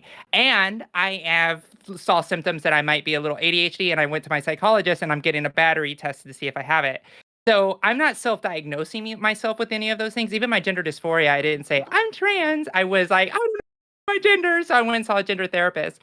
So I think that the argument that you're trying to make, DemonMama, is correct. I think it's just one of the things of like the self-diagnosis and like being diagnosed officially is the issue. But I think we know ourselves, and I think nobody here is going to argue that we know like the things that are going on with us. We wouldn't see a doctor unless we think something's wrong. We wouldn't see a therapist unless you think something is wrong. And sometimes those symptoms are the things that come up. So I agree. I think that a patient can understand themselves, but I don't think they should go around saying, I have ADHD without an actual diagnosis. I agree with you. I never said that. Mm-hmm. I never said that anybody should I'm not do saying you did.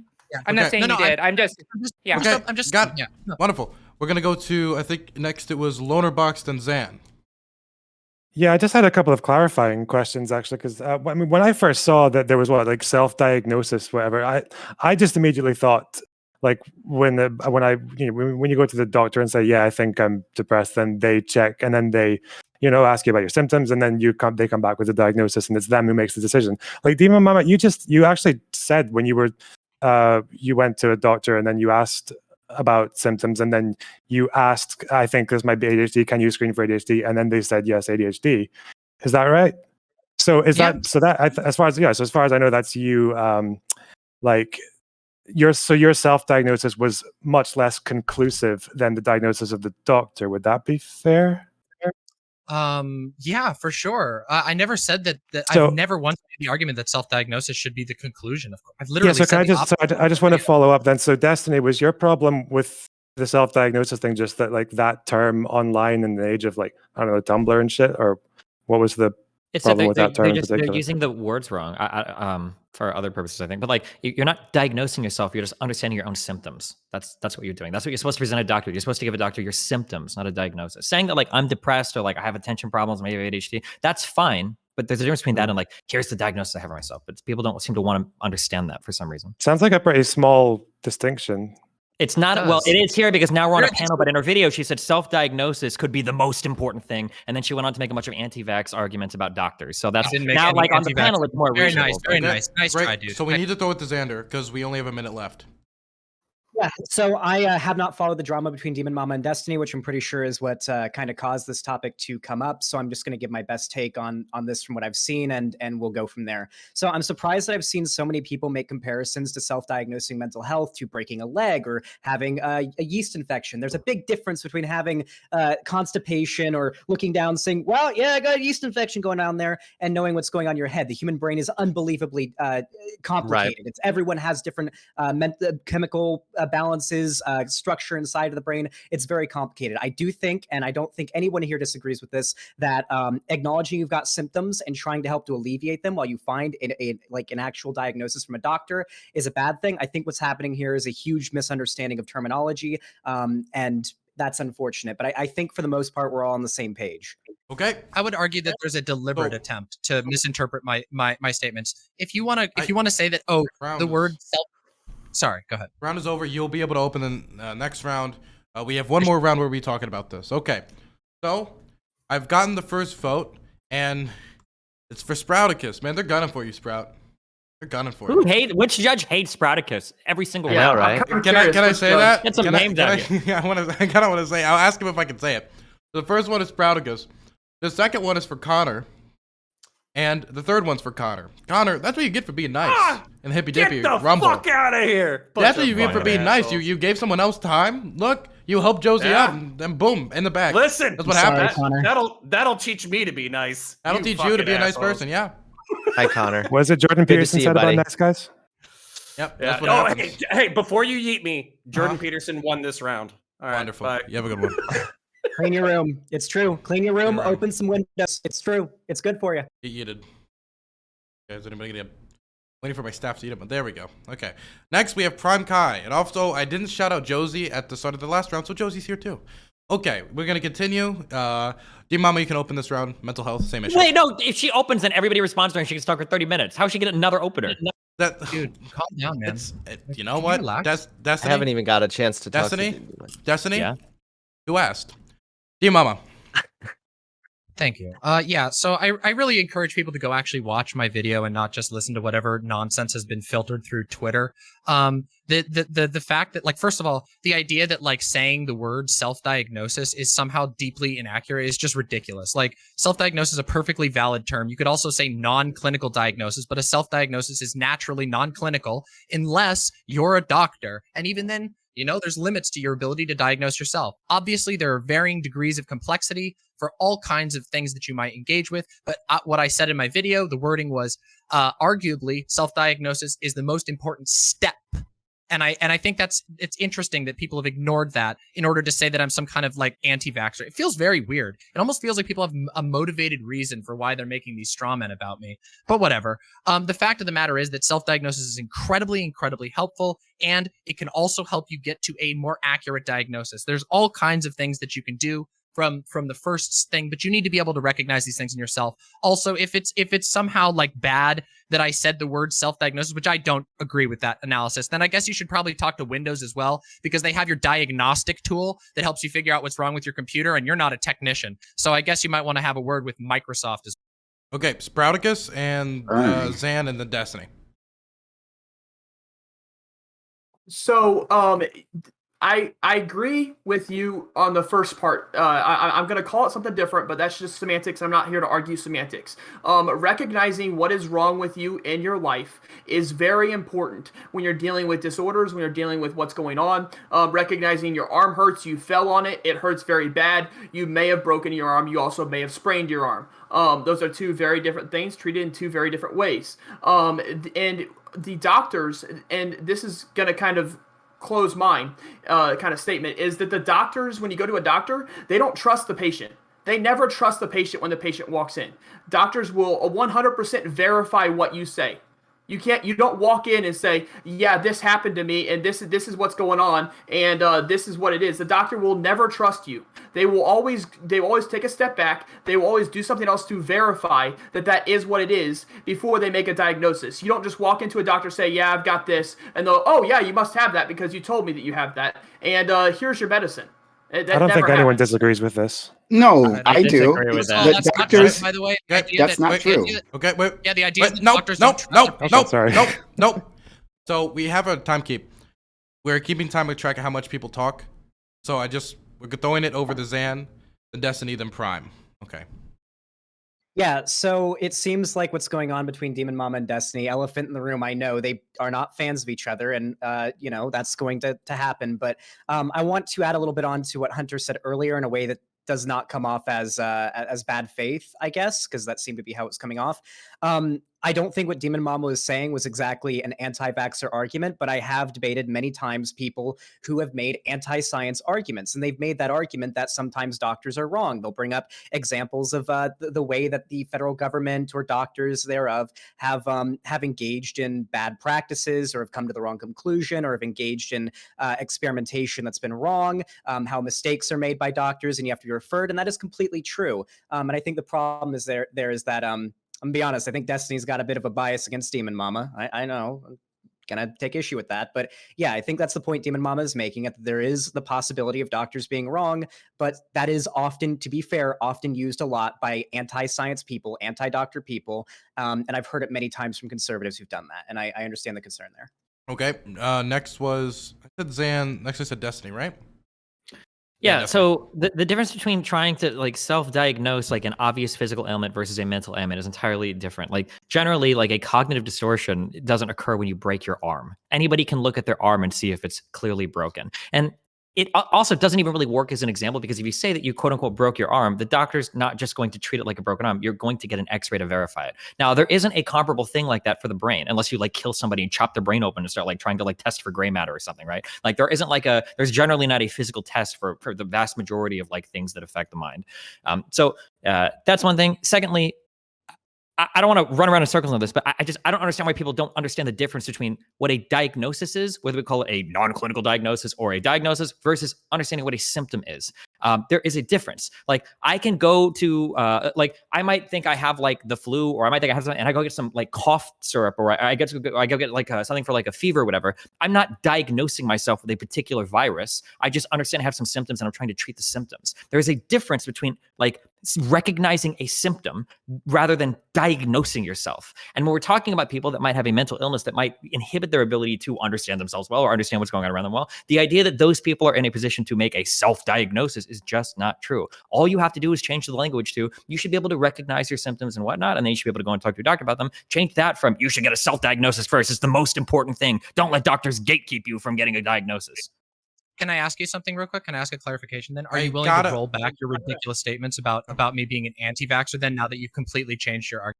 So I haven't changed any of my arguments. Earlier, when you said things like doctors, you walked back. Can I finish? If you're going to ask me a question, I'm going to respond. So if you're going to say things earlier like doctors lobotomized people in the past, there's flaws in the medical system, the earlier DSM was wrong. This is the exact same types of arguments that anti-vaxxers make, or people in certain communities when they say in the past the medical system has harmed us, or in the past the medical system has had problems. Saying that the medical system has had problems in the past implies that you ought not to trust the medical system today, which implies that a self-diagnosis is more valuable potentially than a diagnosis from a medical professional, because in the past they weren't trustworthy. Therefore, today they might not be trustworthy. Prime disagrees, so I'm throwing it over to Prime. Prime disagrees. I want to throw it to Prime because Prime has said nothing on the topic, and he disagrees. So give him DemonMama's back up. Yes. So Steven and I had a long conversation last night about exactly this. Now, Steven's actually moved me closer to his opinion than I was at the start. I actually had no opinion on this previously, but he moved me closer to his position. But I feel like he's doing it again, of like minimizing the effect of bigotry within the medical field, right? And so I'd say that I don't throw out the medical field saying that like minorities can't trust doctors and they shouldn't bother to go visit. I'm simply acknowledging that their experiences are maybe different from the experiences Stephen may have had in the past, right? That when you go to a medical professional, right, the way they treat you is dependent on their own experiences, just like anyone else, right? They are no different from the rest of the population. So they're coming in there with their own biases, their their own thoughts about like their own preconceived notions.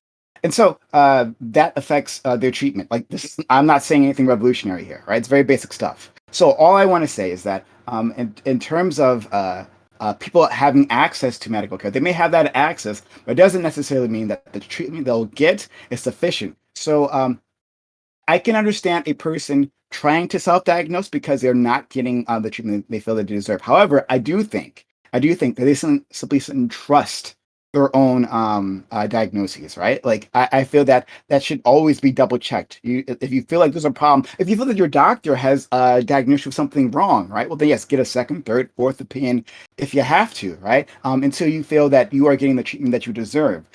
But I don't think it's anything wrong with someone simply looking up, right? Like going to going online and trying to understand what's happening within their own body, and then taking charge of their own healthcare. But that does involve actually interfacing with the medical system. And then just quickly, Sprouticus, like, yeah, you're like wrong. Hey, buddy, nice to see you. But you're wrong. Doctors, of course, rely on patients to explain their symptoms, right? You don't just come into the office, sit down, stare at them blankly, and they're like, "Oh yeah, all right, I got this." No, like they take in your input. Now you could be experiencing something and not realize exactly what you. I mean, it was something what Destiny was saying, right? You can experience something and not actually understand what you're experiencing, and you can relate that to a doctor, but it helps them guide themselves. And I'm done. Go ahead. Okay. Right. So you can rely. I mean, doctors can rely on what a patient says, but they never trust 100%. That's what the patient means. Patients lie, and you hear this all the time in the medical community. You watch House. Good work. So no. Actually, so you didn't hear that in profession. You did House. Okay, so I haven't been able. Okay, so So I actually have family members in the medical community. Patients lie. And so with that being said, the doctor will never trust 100% when you walk in that what you say is 100% absolutely the truth. That's different from saying they don't they will always verify afterwards that that is actually what's going on before they make a diagnosis. That's how doctors work, is they take what you say and they take it and they're like, okay, so this is a suggestion. This isn't necessarily a 100% the truth right here. And let's go off this suggestion first, and let's move towards what we think is a medical diagnosis. Which is different from what you said before. I said that doctors never trust their patients. They don't. They always verify. They always verify. Those are two different things. There's a couple of things I can say here. There's a couple of things I can say here. First of all, once again, in order for the people who've been afterwards, it's Josie though going way above and beyond to attack my position. They have to strip literally all context and prescriptions in order to make it seem like I'm making some sort of anti-vax thing. Literally never said anything. In my video, I went into great extent about where and why and the issues that are there with the mental health industry in our country, with whatever. And these are real issues that are very, very extensively discussed. For example, I have right here a published study by Kaiser Permanente, I believe the biggest healthcare provider. And her audio is cut out. Oh no. So I'm gonna have to throw it over to Joe. Okay. I'm back. Okay, we got it. Thank you. Okay, thank you. I appreciate that. Am I able to finish? Well, no. Now I got to throw it to Josie. You took too much time. You shouldn't have wasted so much time on the personal shit. Sucks. Okay. All right. I'm gonna bring it back. I'm gonna bring it back to what this whole conversation was supposed to be about. Is there a benefit to people self-diagnosing and looking at this stuff? And what PrimeCayes said is absolutely right about how people are treated differently once they go into that doctor's office. If they're black, if they're a woman, or if they're trans, if they're white, they're affluent. There's so many ways that doctors listen to you. So because we have more access to knowledge and information and are able to go and be like, I wonder what's going on with me, and you're a minority kid in some area where you don't have access to healthcare, it's important for us to be able to say, look, maybe these are these things, because I can tell you right now, I'm not diagnosed with ADHD, but I have fidgets because I know that they actually keep me focused. I do things differently on how I operate and work. I would not know that without access to information. I would not know to even ask a doctor if I had these symptoms at all if I didn't have that access. So the whole debate is about, is this a good thing? And overall, I think more people are seeing help than the negative. So in my opinion, just for the sake of debate, yes, I think that the access to information and having people understand their symptoms for a healthcare system that isn't equitable is a better thing overall. Could it get better? Yes. Is there more access to healthcare needed? Yes. But I think right now we're in a good place of learning more about ourselves and our own humanity. Okay, we That is still not okay, we have diagnosis. 1 minute. We have 1 minute left, and 2 people haven't talked. So I want to give it to Hunter and Box. Okay, so DemonMama, I understand your point. I think that it's important to be able to self-diagnose. If that was all your segment was, which was on self-diagnosing, then that would probably be a overall agreeable thing, that we should be in tune with our bodies and understand our symptoms. Sure, why not? But the problem is when you are mixing that in with this long tangent about how, like, the medical field, the past mistakes, the gatekeeping doctors, this leads to the asylums. I know at one point you even used the word the ivory tower. Even if you are not actually anti-intellectual yourself, you are lending credence to anti-intellectualism, which is that your self-diagnosis will supersede that of a professional. Literally I think that, never claimed that, and I request that you please engage with the thing that I actually said in context, and not just I'm not rip saying things out it's of not context. just about what you just said. It's I don't about the think you watched the video. consequences of what you've said. Okay, so now I have to throw it over the Box because we're gonna go over a little bit. Box, wrap it up for us. I don't know. I feel like I'm lost in translation. I'm trying to think of every single time I've heard someone I know in real life mention the word self-diagnosis. It was always in the context of I've got this feeling, and self was basically like serving the same function as a word like informal or shit diagnosis, just like incomplete diagnosis. Like, I don't think I've ever heard someone say self-diagnosis in the context of I'm like overriding the medical profession, or as even as any general kind of attack on the medical profession. I don't understand, but I don't know, maybe this whole conversation is just like more about pride than the arguments, but that's just a personal informal diagnosis. Okay, so I have the votes. So the first vote is for Prime. The second vote is for Box. And the last vote is for Sprouticus. So there's a 3-way tie. And so what we do in situations like this is I make the decision because I want to make this a formal process. And when I look at the 3 people, the person who I think contributed the least to this round and did the less, I'm sad to say, LonerBox. Love you, buddy. But no, it's a tough fucking world. And you know what? That's cool. And I know it hurts the British community because you ain't taking this one home either, okay? Sorry. Hey, I just came here to make new friends. It's all good. Good luck, everyone. Knock 'em dead. See you later, buddy. Okay, bring the next person is. Next topic. As we have a Latinx streamer on the stream, we're going to be talking about Cuba. And there's a lot of stuff going on about Cuba. There's protests on the street. There's sanctions still placed on Cuba. And there's a big discussion about what's going on in Cuba right now and what's going on with the future of Cuba and American and Cuban relations. You may all begin. The problems going on with Cuba right now have almost nothing to do with the embargo. The embargo's been going on for decades. The United States is able to export food and medical supplies to Cuba. Cuba just makes really bad macroeconomic decisions. People there that are having protests are doing it on behalf of the fact that, 1, it's an authoritarian regime, believe it or not. A lot of people don't like authoritarian regimes. And 2, they're having problems getting access to food and shit. Their ration cards are unbelievable. And 3, the way that they run their economy and the way that they run like their agriculture sector is incredibly inefficient, and it doesn't work. And the country just has a whole bunch of problems that are independent of anything related to the U.S. embargoes, which is what every left-leaning person wants to blame 100% of Cuba's problems on. No, it's the CIA. And that. I mean, I think that's a little bit of I think that's a little uncharitable towards the lefties. But I mean, I think there's points to be said about the extended embargo. But I don't think I think it's very strange that there's an attempt to sort of project a lot of political sort of prescriptions on a protest that's going like. Protests happen in every country.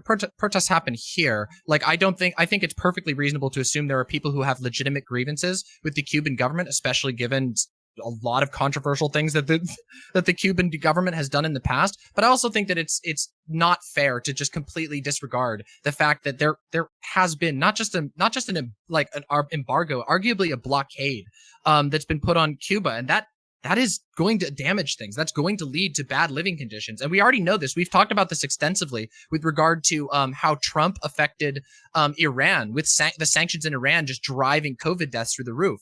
Maybe this particular protest doesn't have a direct connection to the embargo/blockade, but I think that ignoring that would be ridiculous. And I think all of us being Americans, it's important for us to recognize that keeping the people of a country completely choked out of world trade is going to have have a lot of negative effects, and also it might even encourage more authoritarian behavior. Because if a country feels beset on all sides, if they feel like they have no allies that they can work with whatsoever, well, they might crack down in order to hold power. I think we've seen this in numerous cases where authoritarian governments gain power by taking advantage of the external factors that are being imposed on them by whatever world power. I think this is one of those situations where ignoring that would just be out of hand.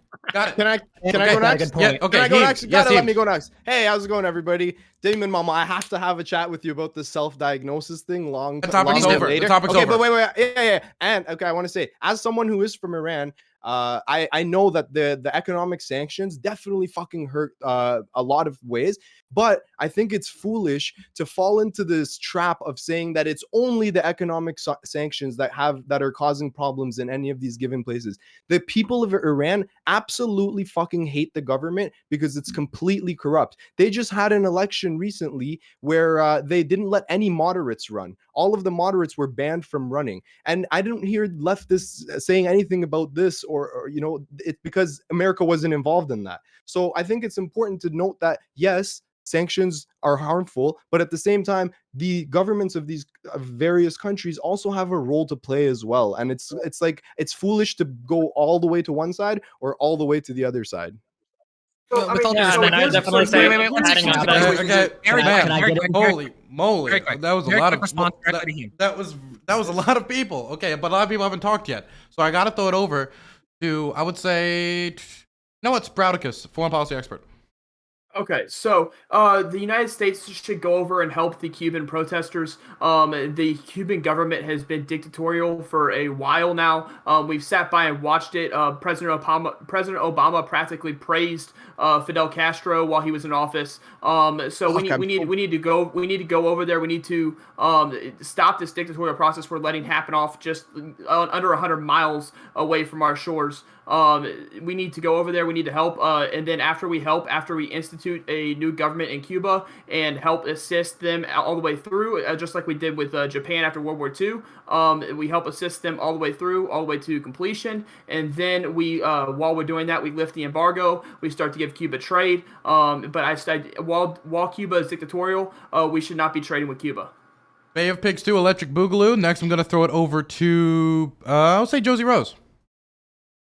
Okay, so like any collapse of like the way governmental systems work and state government systems work, it is a combination of everything, right? Like the fact that we have, when Trump put the sanctions on Cuba, just on monetary alone, you had the hard currency in Cuba drop. You had about 407 Western Union locations shut down, airport travel, all of those things happened. You had COVID that happened as well, and you also have the failure of the regime and making sure people have basic rights and the food shortages. Like Dr. DrHeemedOut talked about Iran, it is a combination of everything. Like the stability of outside foreign intervention, the ability for a country not to just trade normally and trade its goods is a complete destructive factor in making sure that civil unrest happens. And this is also an example, like we were talking about the CIA too. This is exactly what they want. They want governmental systems to be disruptive. They want people to be in unrest. They want these food shortages, these medical shortages, these things, so people start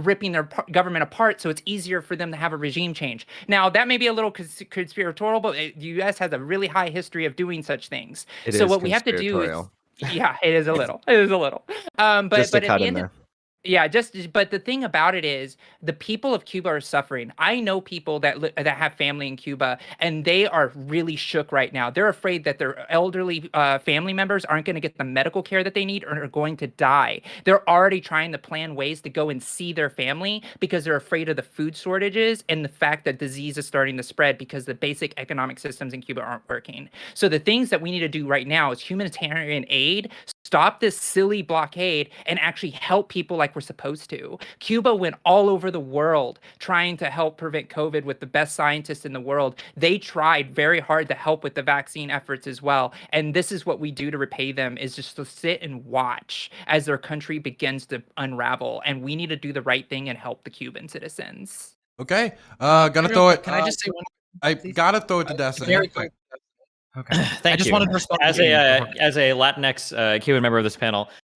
There's just so much misinformation when people talk about this. First of all, comparing the sanctions in Iran that are enforced by dozens of countries versus the U.S. embargo against Cuba, these two things are not similar to one another. One, Cuba still has the ability to buy food and humanitarian supplies from the United States. They have had for over 2 decades. And two, Cuba still has the ability to trade with literally the rest of the world.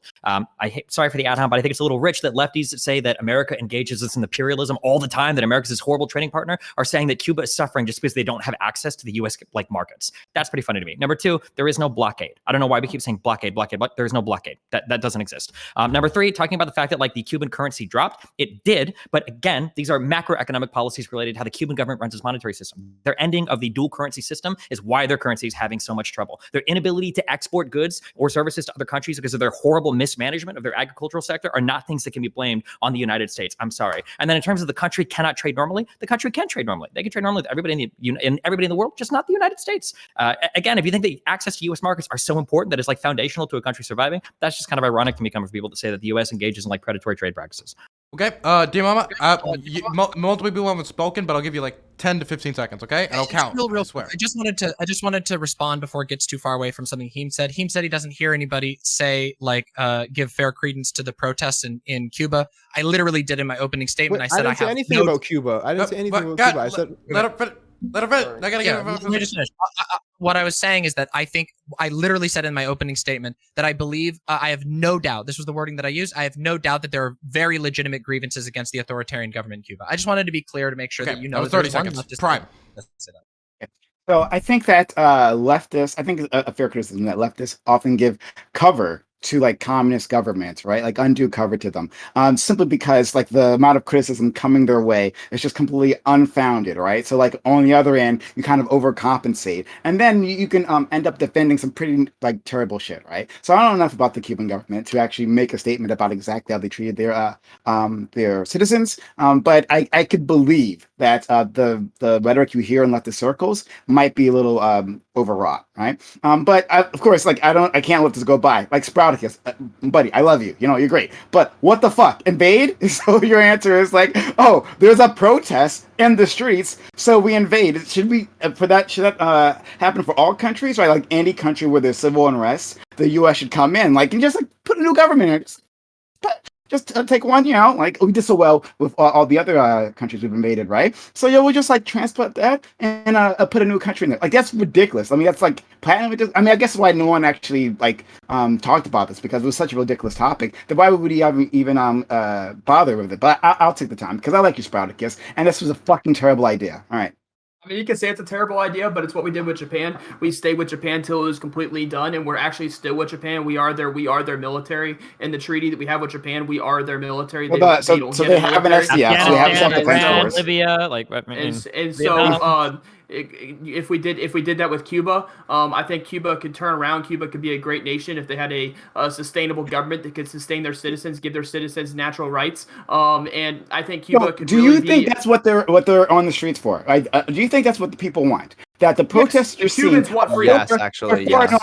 are for an American invasion. Now they may be against their country, right? They may be saying that the regime, they don't like the way that it's operating. They don't like how the economy is going. But do they want bombs to be falling in Havana? Is that what they were protesting for? Freedom bombs dropping on their heads? Is that what they want? Wouldn't it be a good thing? Wouldn't it be good to know what they're advocating for? Wouldn't it be good to know what they're advocating for before you say it's the CIA? Stan. Yeah. So this is one of those surprise topics. I didn't have time to prepare for this one, but I've looked into it a little bit, so I've got a bit to say. Definitely don't think the CIA is involved with this. That's pretty conspiratorial. Like I don't know why that was brought up.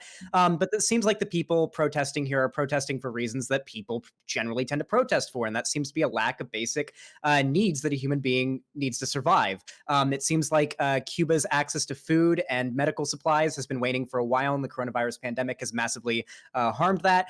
The average income seems to be about $60 a week or less in Cuba. So a lot of people are living in poverty. Not to mention the pandemic also harmed tourism pretty badly. And As someone from Florida, I know what it's like whenever lack of tourism ends up coming up and it really fucks up the economy. It seems like what people are protesting for here, at least from what I can tell, isn't a change in government, but a change in living conditions, an increase in the quality of living, because it is massively dropped in the last year and a half. Okay, HunterAvallone. Yep. Yeah, I was just gonna kind of honestly, XanderHal, I agree with you quite honestly. What it seems to be happening is that it's just a protest for better living conditions.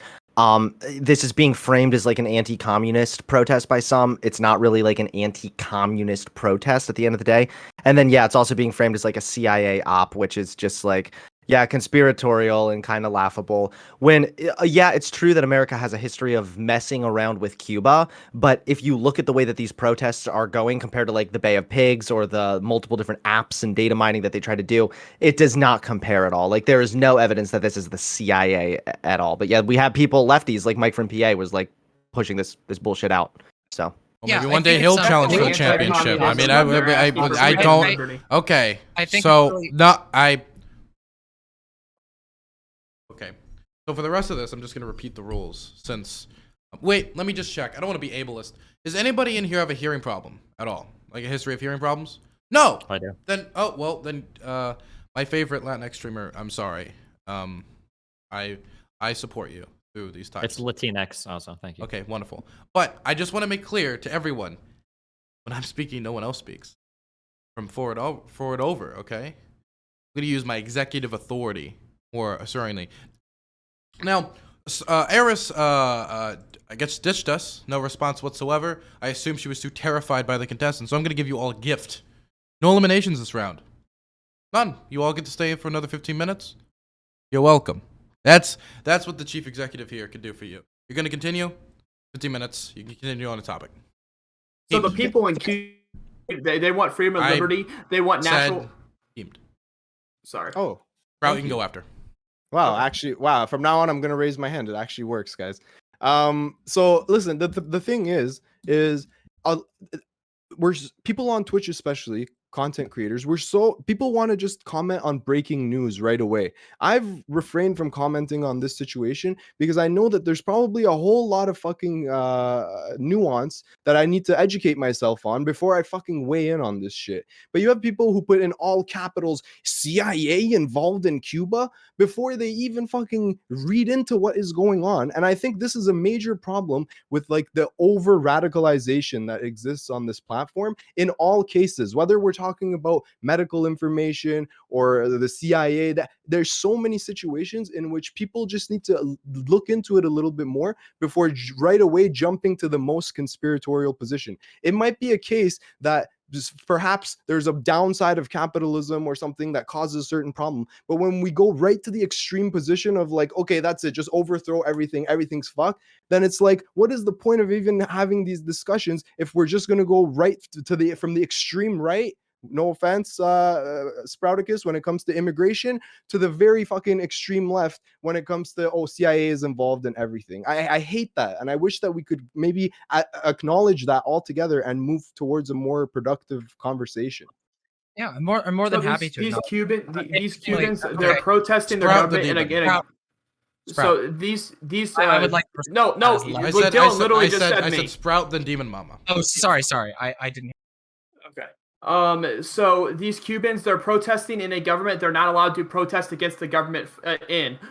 This is an anti-communism protest. They're asking for these human rights. They're waving American flags. Journalists are being arrested in the streets. This is hideous. This is absolutely disgusting. America needs to take a step in for the rights of the people in Cuba, and that's what needs to happen. There is no I don't know what DrHeemedOut's trying to get at. There's some kind of like middle ground to where we can just kind of blindly show support, like we did with Hong Kong, right? So we just blindly showed support. We didn't do anything, and China completely overran Hong Kong and decided that since the virus came in, that they're just going to overrun Hong Kong, and we just sat there and watched it happen. And so we can't let that happen again. We have to take action in Cuba, and we have to make sure the Cuban citizens have natural rights.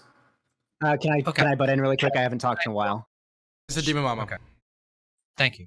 Yeah, so I think the idea of this level of interventionism is silly. The idea that we should have like sent troops on the ground to Hong Kong is that would have been an international disaster. I think we can acknowledge that. To talk to Dr. Heem's point, I also haven't done coverage on this particular event because of the same reason you mentioned, especially when it comes to international issues, protests going on in other countries. I try to be very careful with those things. I think it's very irresponsible to say that that everything is CIA or whatever. I can understand having a conversation about CIA involvement in various countries. There's a real conversation to be had there. In fact, I think there's a couple of videos I could cite that I think do a very good job of documenting the American intelligence agencies and American military's involvement in other countries. But that doesn't mean that you should just jump to that at every conclusion. First of all, it makes you miss what's actually going on. You miss key information. But also, it's just not based on anything. So unless you have the evidence of it, if you have a genuine argument, well, mail it to The Intercept. The Intercept does this kind of stuff all the time, and they'll be able to tell you they'll be able to follow up on that much better than any streamer can. So I do think that accusing people of it being CIA and all that is very irresponsible, ignores the actual state on the ground. And, being a sort of anti-state lefty, I don't really appreciate like people, the desires and requests of people, the demands of people who are suffering being ignored in the name of just saying, oh, it's CIA. That's ridiculous. There's real grievances that are here. Now, is there some room for critique of this? Sure. Wonderful. Okay, now we're going to throw it over to Josie Rose. Yes, thank you. I feel like my position has been misrepresented. I did not say this is a CIA op. I said if the country fails, then we may have to worry about such things like that. But what I was talking about really was the conditions on the ground.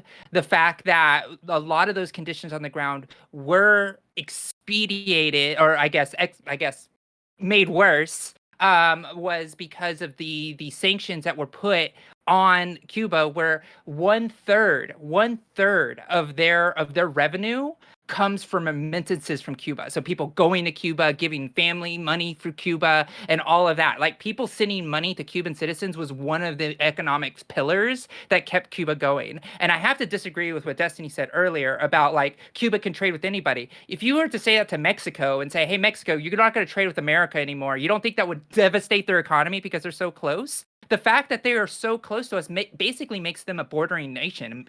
Frankly, you can literally take a boat across the little strip of ocean. So the fact of the matter is the connections that we have with the US and Cuba need to be restored and brought back to a position where we can actually have a partnership with them. And the fact is we have been saying yes to Cuba here, no to Cuba here by the coming and going administration. And that is what's caused so much strife, is that people don't know if they're going to have food for the next presidential administration, if they're going to have money, and they're just had enough and they just want basic human rights and human services. So ignore the CIA thing. The CIA thing is if they collapse. I did not say that this is a CIA op. So thank you. I mean, Coach.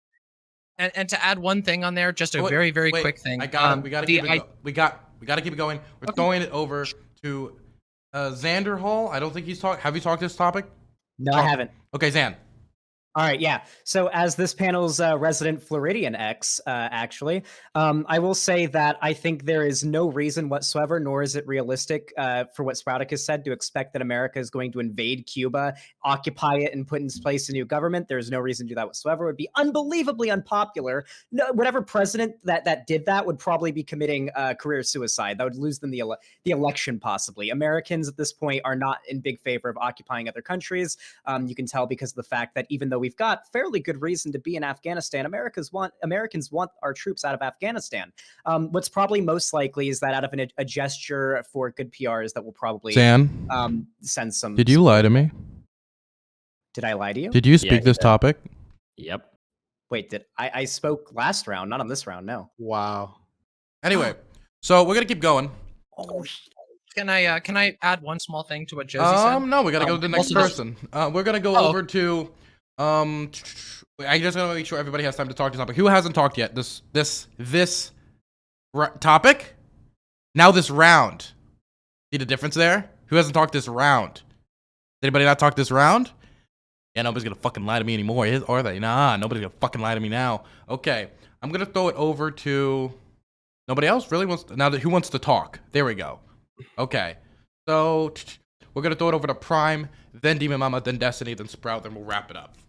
So I'll say that when you're talking about American interference, simply the thought of discussing American interference, I think, is not crazy. Understanding the history of Cuba, understanding the history of American foreign policy, that is not crazy. However, stating it as fact that the protest we're seeing now is a CIA operation, right? That's plain ridiculous. If you don't have the proof of that, I think that it is irresponsible. But simply entertaining the thought that we might have something somewhere to do with something going on with Cuba, I think is not insane. I think, all right, sure. But again, Sprouticus, I love you, right? So the bombs, right? The murder that you're endorsing, right? Because this is what it is, right? So the Cuban government won't simply lay down arms, I give up, it's over, right? Had a good run, boys. No, they're going to fight, and people are going to die. And this is my problem all the time when people talk about these invasions. To say just so lightly, oh yeah, we'll just invade, we'll just install the new government, right? Have you missed the last 20 years of U.S. foreign policy? Have you missed all of that and how well that's gone? And just to say that, oh no, we'll just install a new government. I don't how does anyone take you seriously? I don't get that. Again, I love you, buddy, but what's going on? Good question, guys. Okay. Who did I say next? Destiny? Me. I think you said DemonMama. Oh, DemonMama. Okay. I don't want to answer. I just have a small thing to add. Yeah, that's fine. I just had a small thing, the argument that that minimizes the embargo on Cuba also fails to acknowledge that America actually will and has placed sanctions on companies, U.S. based companies that do any business with Cuba whatsoever. So that is something that needs to be acknowledged. I don't think we should downplay the blockade.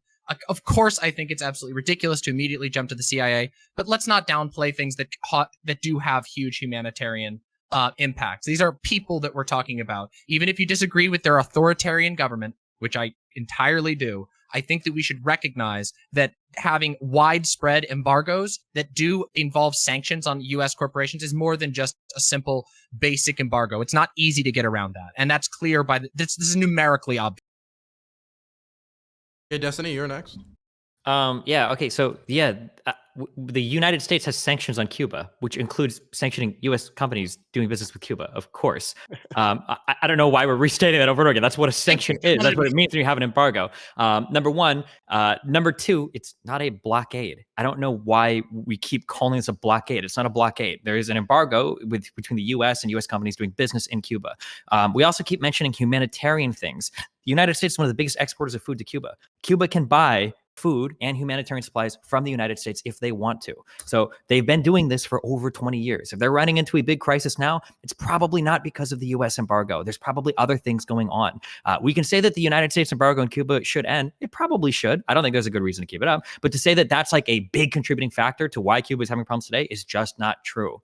Also, the other comment somebody made earlier about how Cuba used to make a lot of money in remittances. The idea that your country is kept afloat by people going to the United States and then shipping back USD to your country to keep it afloat. Number one, it's funny that you think that is required for the country to function. And two, Cuba also themselves rejected or turned away people from being able to deposit US dollars into their own banks because they're trying to crush the black market that they've got on currency exchange there as well. So that wasn't just the US sanctions. It also had to do with Cuba trying to curb their Forex problems as well.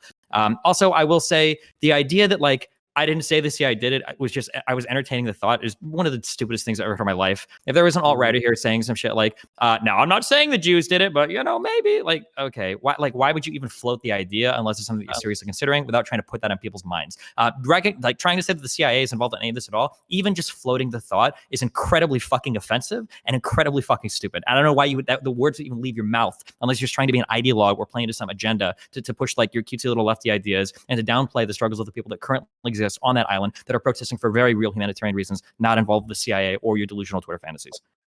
I think it's a little gauche to compare a claim about the CIA, which has verifiably, a matter of public information, been involved in all kinds of regime change in politics in the Caribbean, in South America, and in Central America.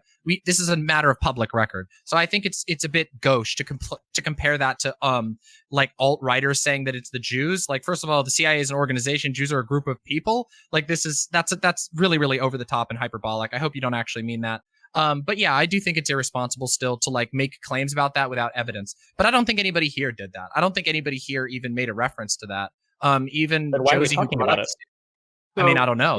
Good question, Destiny. I don't know why you're. I wonder talking where about it came out first. Interesting. Maybe out of your own mouth. You've made a lot of. You've made a lot of. Do you want to put money on that strong- right now? Do you want to bet $100 on who brought up the CIA first? Wait, what? That's Are you right. saying I'm pretty sure I did it What? first. I like the what way you're trying to get the response. Okay. Okay. I'm is just there- wondering what you're asking. Okay, there's 2 minutes left. Who hasn't talked yet and still wants to talk? Or okay, who wants to talk? There we go. Yeah, get in the fucking line.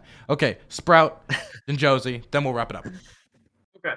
So, Prime talking about dropping bombs. That's not what I suggested. I suggested we go there and help the rebels, or the protesters, whatever you want to call them. And there are going to be deaths. There are going to be tragedies that happen. That's what happens. That's what happens when war happens. As Thomas Jefferson quoted, War saying, doesn't "The need tree to of happen." Liberty must be refreshed from time to time with the blood of patriots and tyrants."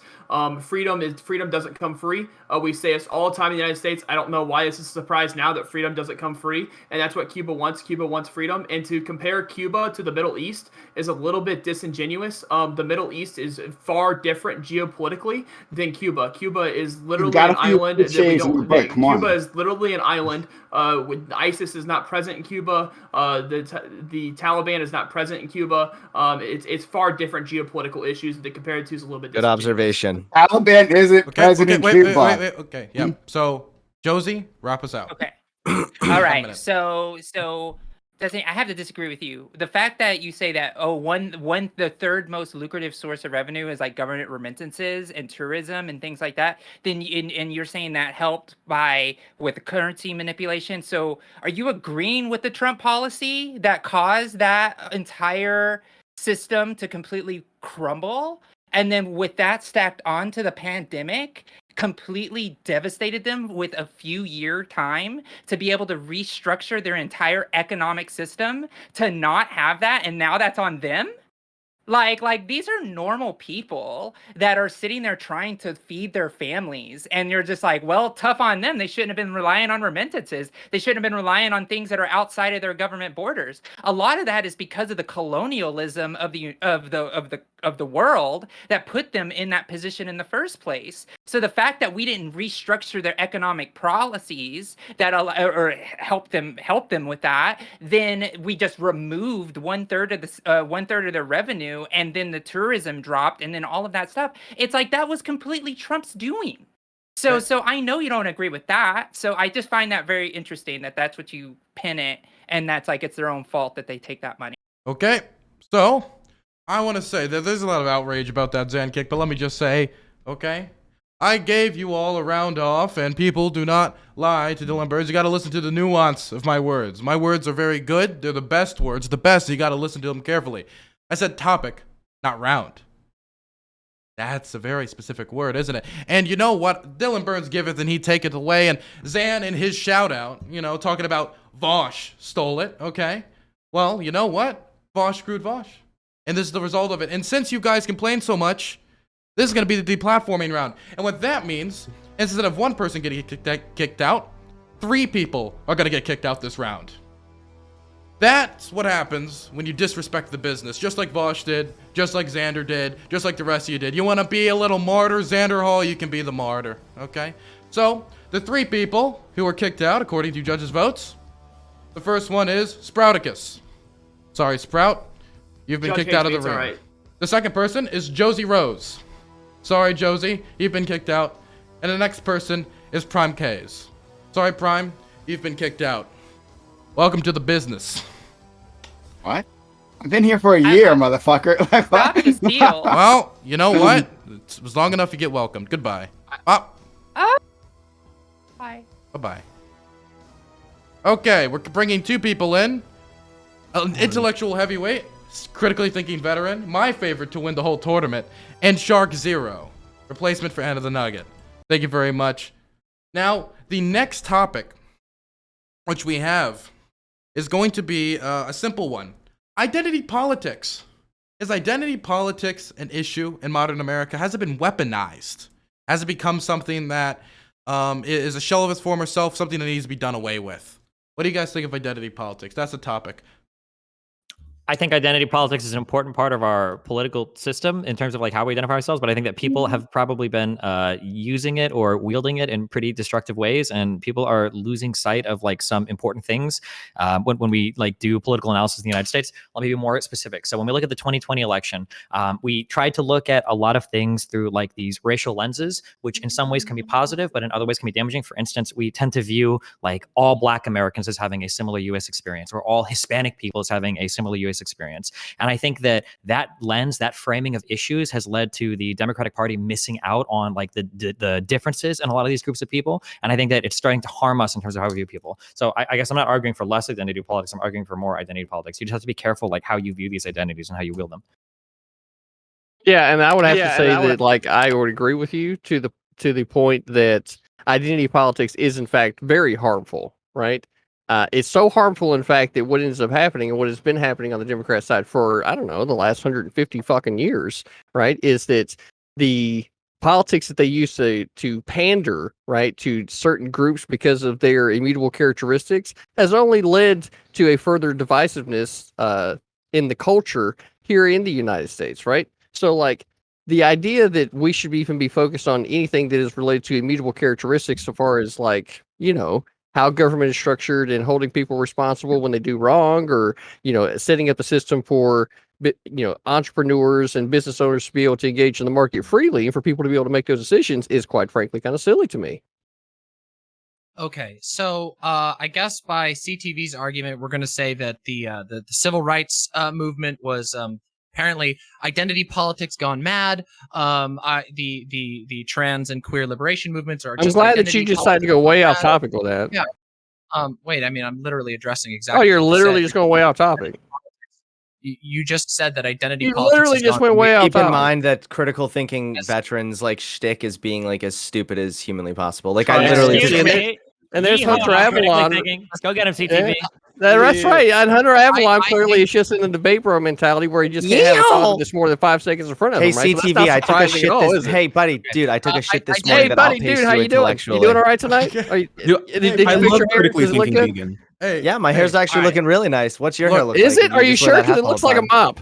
Looks like a mop. Okay, cool. Yeah, you want to roast my Yeah. appearance, dude? I took a shit No, this wait morning a that second. No, outpaced it you just looks like a intellectually. mop. I wish you get a haircut. No, You know, maybe get your shit Oh, set up a little bit straighter. This is identity Stop. politics. This is identity politics. Please. You're- I No. know. You see how destructive it is? You just made my fucking point. No, don't You're make me attacking my money. mom No. top. No, don't make me money. Okay, so CTV, please finish your point.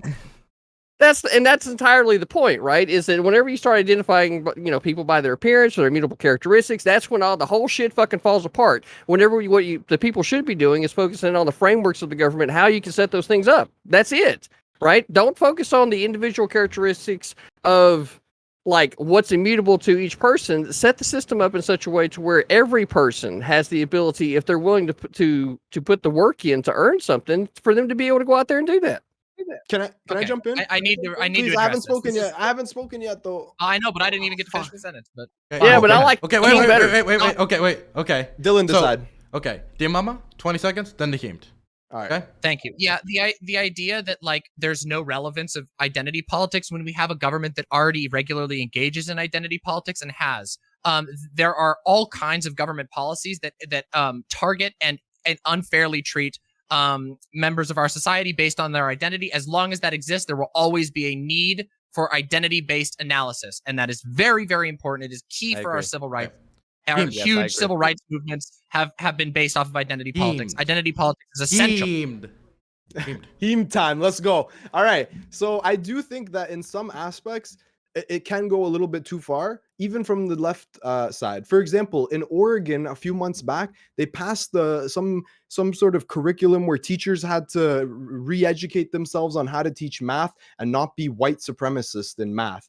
Like shit like this really is not a good position to fight on. And I think that this does happen on the left. I see you guys rolling your eyes. I went through the entire curriculum and it was fucked. Okay. They were literally saying that math is white supremacy or something crazy like that.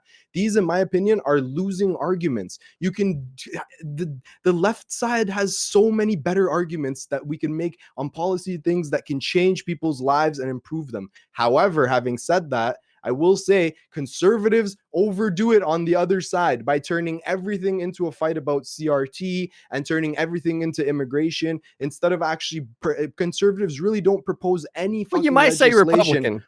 Sorry, Republicans. Okay, Republicans don't really introduce any sort of legislation other than cutting taxes and shit talking id poll. So obviously, when that's the playbook from the conservative side, then the liberal side also has to do something similar to counteract it. Overall, I think like it's good to have identity involved in politics, but we got to just keep in mind exactly like how we allocate our time or energy when it comes to various issues. Yeah, because it's not like that the identity of the person doesn't matter, because in fact it does matter, right? Specifically to the individual and the communities that they are a part of, right? But whenever it comes to making policy, if you tailor the policy specific to one group, what is going to happen overall is that there's going to be another group that is not getting the same type of benefit and ends up being disadvantaged because of the system in which you're trying to set up one group up with this one thing. Sometimes you have to do that though, right? Like if one group is unfairly disadvantaged, then you have to address that. You can't just only address, you can't put a blanket solution. What I'm saying is called like, equity. I would say for a time, right? Okay, So we got to wrap up this engagement because we want to get Shark in here. He hasn't talked yet. Sure. So I think identity is actually extremely important. Like all throughout the history of this country, identity has played a part in like some part of discrimination between discrimination or advantage for like some group of people. We want to make sure that we get like an even playing field when it comes to that. And even to like critically thinking Vegan's point, I mean, if we want to get to a point where we have the ability to just look at people and be like, hey, we're fine, we're all on the same page. We don't have like these like horrible discriminatory histories throughout like our upbringing and everything. We need to make sure that we tailor some policy to help some groups that have been disadvantaged. I'm sorry, if a problem started out as a race problem specifically, it has to be fixed through a race problem. We need to understand the sort of intersectionality of that problem to even be able to tackle it. I'm sorry, just throwing a bunch of money at a community, some being extremely impoverished because of a policy that hurt them because of their identity, and other ones that didn't have to go through that. I'm sorry, you still have the same problem. Just people have just like a little bit more money, but those people will not be brought up equally. Can I ask you a question? And just do you think that it ever goes too far, Shark?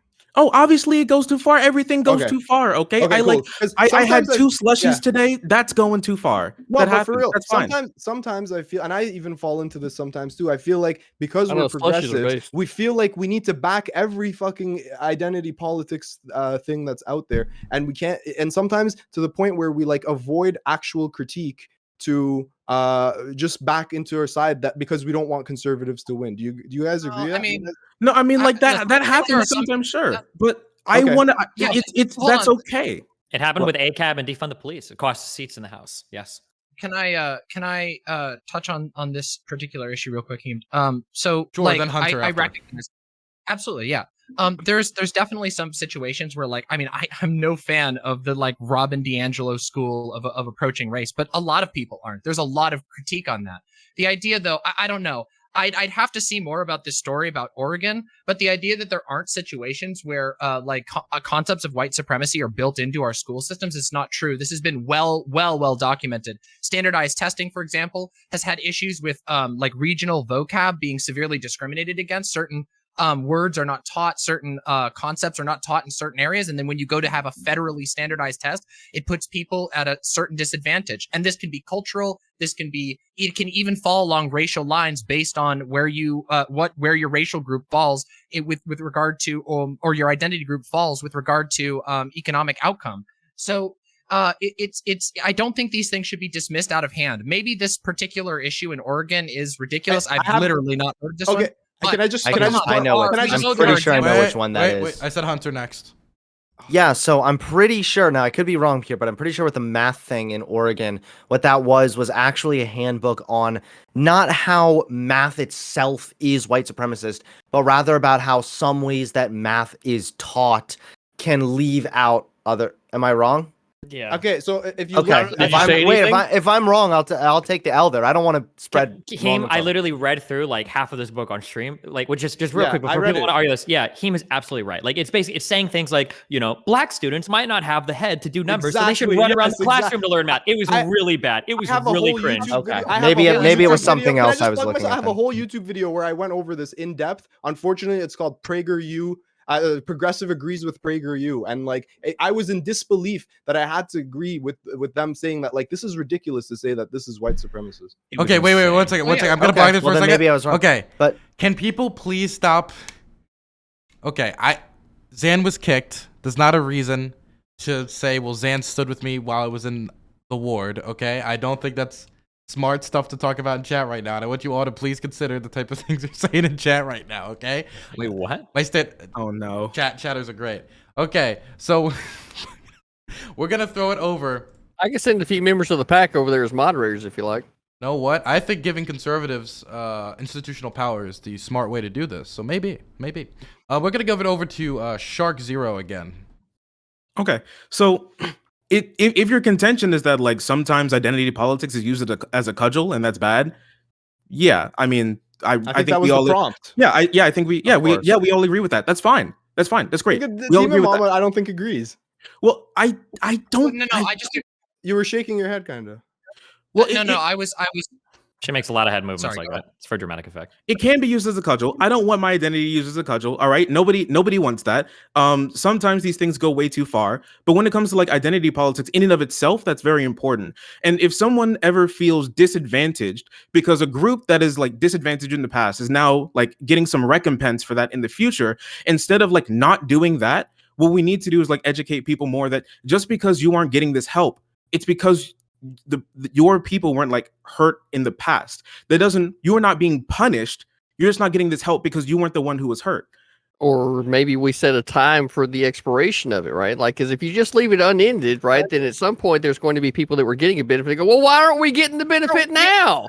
And that's entirely a situation if there was an expiration date to the problem, I'm just telling you that that's a situation that you're going to run into, that whenever you start doing that for people, for groups of people, right? As soon as you prop one group up over another, right, there's going to be a point whenever, like, this group of people that's being propped up for a while, right, is going to say, hey, why aren't we getting this benefit anymore, right? If you don't set the expiration date for whatever help it is that you're going to give from the start, you're going to end up with that dynamic, and then there's going to be fucking controversy and conflict. It's going to happen every single fucking time. I realize, Hunter, right, that you're like barely old enough to be out of fucking high school, right? Oh, I know. Like, Yeah, you're looking for every reality attempt you can to roast me, buddy. Come on. Yeah, you I really don't think we're that far. My grandma was born in a place where she literally couldn't vote because she was black. I mean, come on.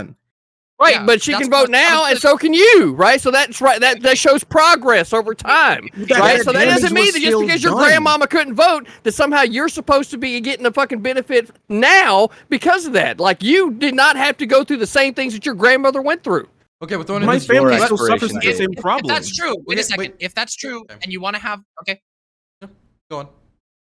Okay. Then Destiny. If it's true, and then you want to say that there's like some expiration then date, shouldn't that be based on something that you actually have? Shouldn't that be based on actual research that says, hey, yeah, this issue has been solved, or we have put in a way that this will be solved by a certain time, and if it's not, we'll extend it. But you're just saying. Bro, the problem with that is that anytime any help that you would put in comes down to the individual level, and if the individuals don't actually choose to prop themselves up or to take advantage of what's there, then there's not ever going to be an ending point to it, because it depends on the individual, which is exactly why you would want to set a time limit to when this thing is going to expire. I recognize that you should recognize very angry that you can't just say, oh, that like you're a young person or whatever, like you have disrespected to our other panelists here. But you know what? Did I come in as the critically nice veteran? No, I'm here to speak the fucking truth. Okay, Right? well, This guy shrieks. Remember, look, the truth is hurting me right now. The truth hurts, and I got to throw it over to Destiny at the moment. All right.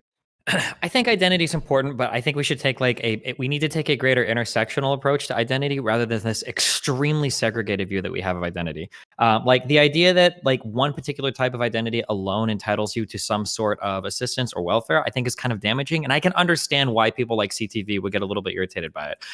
Two personal examples I can think of. When I went to apply for student aid, I walked into that fucking office, the most Cuban motherfucker in the world. I had my Mexican sombrero on, whatever the fuck shirt I think of, and I signed up for all the fucking financial aid that was available to Hispanic students, and I got some for it. I don't have a lived Hispanic experience. I mean, arguably, I have like an ethnic background, I guess, through my mom's side for it. But like, is it really fair that somebody like me would get that type of assistance? Or for like, I went to a really nice high school growing up, and there were black students who went to that really nice high school, and like one of these motherfuckers literally went to Harvard afterwards. Like he tested into it. It was insane. Like, is a student like that, is a black student like that entitled to like greater levels of compensation than like a really poor white student that grows up on like an actual fucking trailer park? Like, I don't know. I think that maybe a more intersectional framework is like appropriate there. I know people personally that are like very far descendants of American Indian tribes, and they literally get like checks like every month through like different types of government programs, like just because of like long-standing treaties and agreements, you know? And again, not to say that these should be taken away, but like I think maybe sometimes it's good to have a more intersectional approach where we don't just look at one type of identity and then start tailoring our policies to that, which I don't think anybody here has precisely advocated for. Well, like it's just something I think we should keep in mind. Yeah, I mean, I don't Oh, disagree go with you on that. I don't disagree with the idea that like intersectionality is really important. I just think that it's a little bit disingenuous to point to like single instances of somebody finding a loophole or finding a way to qualify for something. Yeah, as, why like, bring the nuance into a conversation at all, right? Oh my God, is this really it? Are you that afraid of me being able to talk? Afraid? I'm Look, not you scared. talk and then you just keep rambling, right? At some point, there should be this like projection? some sentences formed. We Yes. got So DemonMama? again, once again, CTV has not made any actual like claims. He's just his feeling. He I doesn't know. like. We're the not listening either. It's so ridiculous. But the fact of the matter is, yeah, of course, we should have an intersectional analysis. There's a reason why why intersectionality has become such a dominant understanding of sociological interactions. Intersectionality is super important. Now, I think I'm somebody who advocates for much more investment in from the federal government and from state governments in numerous minority groups, and I don't even mean not just like racial or gender minorities, but even economic minorities, or economic majorities who suffer because of their economic status falling in a majority is so low that they can't actually get access to the things that they need. These things are super important, and I say I agree with Destiny on this. The intersectionality is super important. I will say though, I don't think that it's fair or just to point at a single example of a certain system failing and saying that categorizes our approach to identity at all. We have a ton of still remaining discriminatory practices in this country that do a lot of damage. I mean, redlining still functionally exists in some places because of the way that the laws have been written. There's ways around it, and I think that that's really bad. So yeah, maybe there's some situations where there's going to be false positives, but those should be seen as, hey, congratulations, you managed to get the thing that you wanted. Maybe you didn't need it as much. We're going to improve as time goes. Wrap it up. Shark, and then we're going to go to the next round because we ran out of time. Sure. Like when you implement some of these policies, like I just want to say, absolutely, you should have like an intersectional approach. That's why I support things like universal healthcare, like all of these things that are just completely just help everyone. Period, no matter who you are. But while you have those policies, and you should implement them, and we should be pushing for them, also having some more specific tailored policies that help people is also really good. Having like tuition-free college is good, but also like spending on like historically black colleges is also good. When you implement some of these policies, I mean, sometimes there are some people who may not deserve to be helped by it, who will still be like helped by it. You know, me personally, I think that voting is a fundamental human right, and everyone should be able to vote, whether you're in the country, out of the country. If you're a citizen of America, you should be able to vote in American elections, just like period.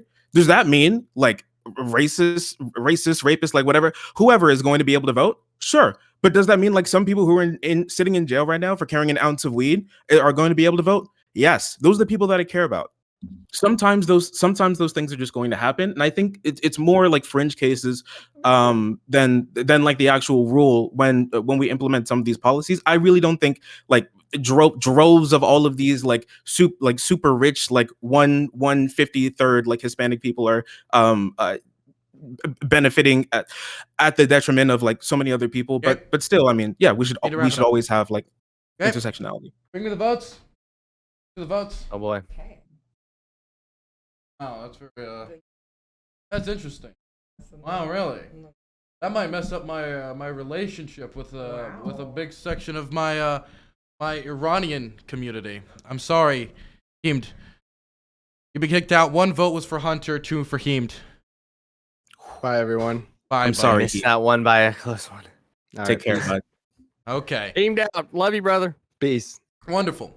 Who knew the U.S. sanctions were so far-reaching? Okay, no, they hate They really do hate immigrants. These Americans. Damn. All right, peace. See you later, buddy. See you, buddy. By the way, everybody do support Heemed. He's one of my favorite rising stars, and I'm going to do a podcast with the man. So that's going to be great. He's outstanding. He's outstanding. So we're going to go to the next round. This round, we're going to talk about something a little different. Fat Do we shaming. get bathroom breaks on this show? Do you get bathroom breaks? Yeah. Yeah. Sure. Go use the bathroom. Do you feel like you need to ask permission? Am I gonna get in trouble? You gonna get in trouble? Did it? Go use the bathroom, Destiny. I'm telling you. I don't want to Okay. get Xandered or anything. Okay. Okay. I mean, Yeah. as long as you can still hear. I mean, The fear. Look, that's another good God-fearing American. I love that. Go use the bathroom. Okay. So this topic could be about fat shaming, and whether it's helpful, hurtful, or what's the impacts of this. So, I leave it open to the crowd.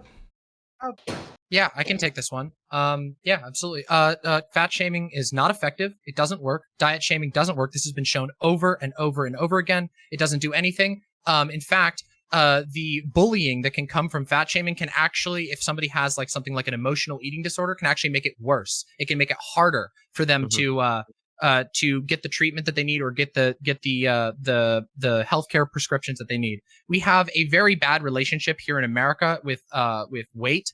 And it doesn't actually match up with the actual outcomes of people's health. Yes, can obesity have negative effects on your health? Absolutely, of course it can. But that's between you and your doctor. And people are obese for many different reasons. And people who are obese sometimes die from different things that have nothing to do with their obesity. However, it is also a widely documented phenomenon that fat people get worse treatment from doctors. They are less likely to be believed about their symptoms. They are less likely to be listened to about their symptoms. They are less likely to get correct diagnoses. Very frequently in America, once again, this has been well researched. Obviously, can't cite every study on a panel like this, but this has been well researched that people who are fat are much less likely to get an accurate diagnosis because of the deeply ingrained anti-fat biases that are in our medical system. So yes, fat shaming is terrible. It doesn't work. It doesn't help anybody. And it's usually based on completely inaccurate assumptions about somebody's.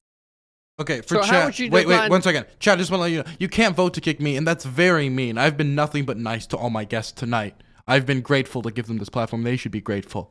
Wonderful. Okay, continue, CTV. Thank you, Hunter.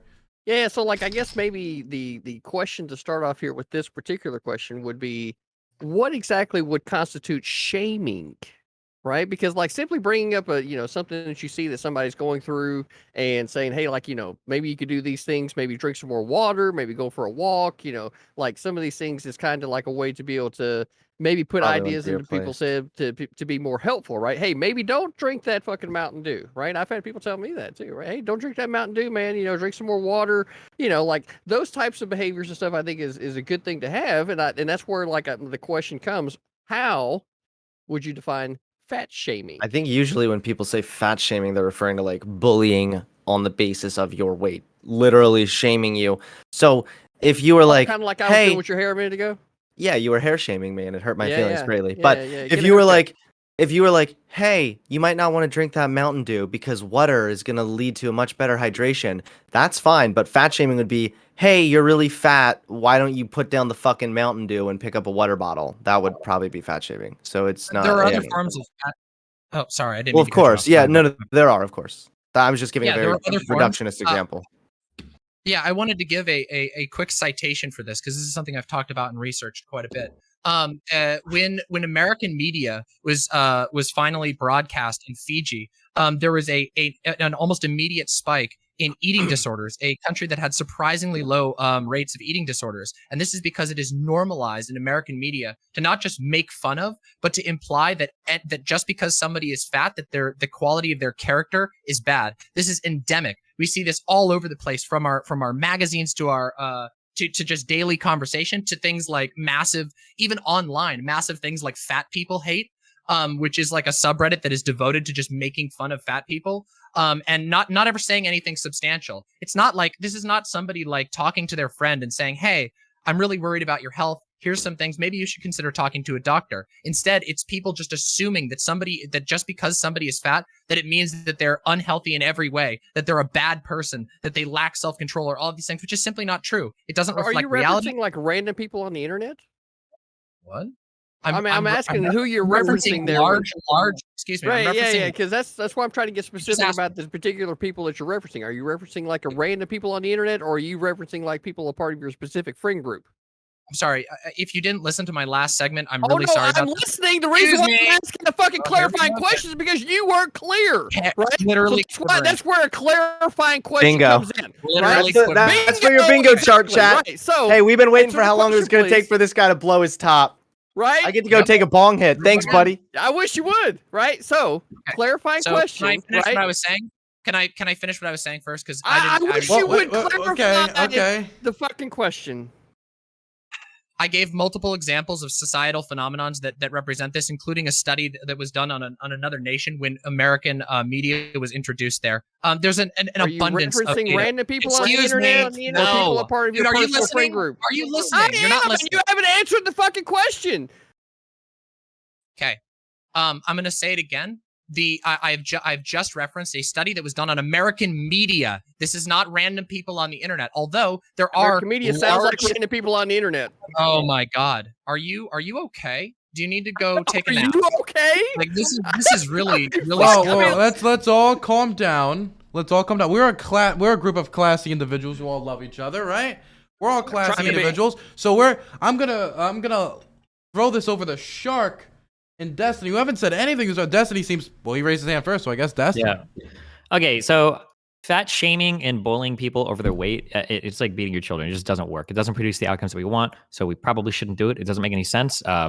If your goal is to get people to healthier weights, I just think sometimes we probably need to try to strike a balance. Like when we talk about like fat people hate, this sub has been banned for like 6 or 7 years now. It's been like, I think in general our society is moving in a better direction in terms of not bullying fat people, but I think we need to be very careful that we don't go too far to the other end. I know that health at every size used to be a much bigger phenomenon, and thankfully it seems like that's been curbed. But at least like anecdotally on Twitter, I see a lot of people tweet things like, well, skinny people are unhealthy too, and just because you're really fat doesn't necessarily mean that you're unhealthy in every way. No, but like it is a bad thing and we should probably deal with it. But the more appropriate conversation should probably happen at like policy levels where it's like, hey, maybe we need more bike lanes in cities, or hey, maybe a tax on sugar isn't the worst idea. Those are healthier conversations than just telling people like, hey, eat less.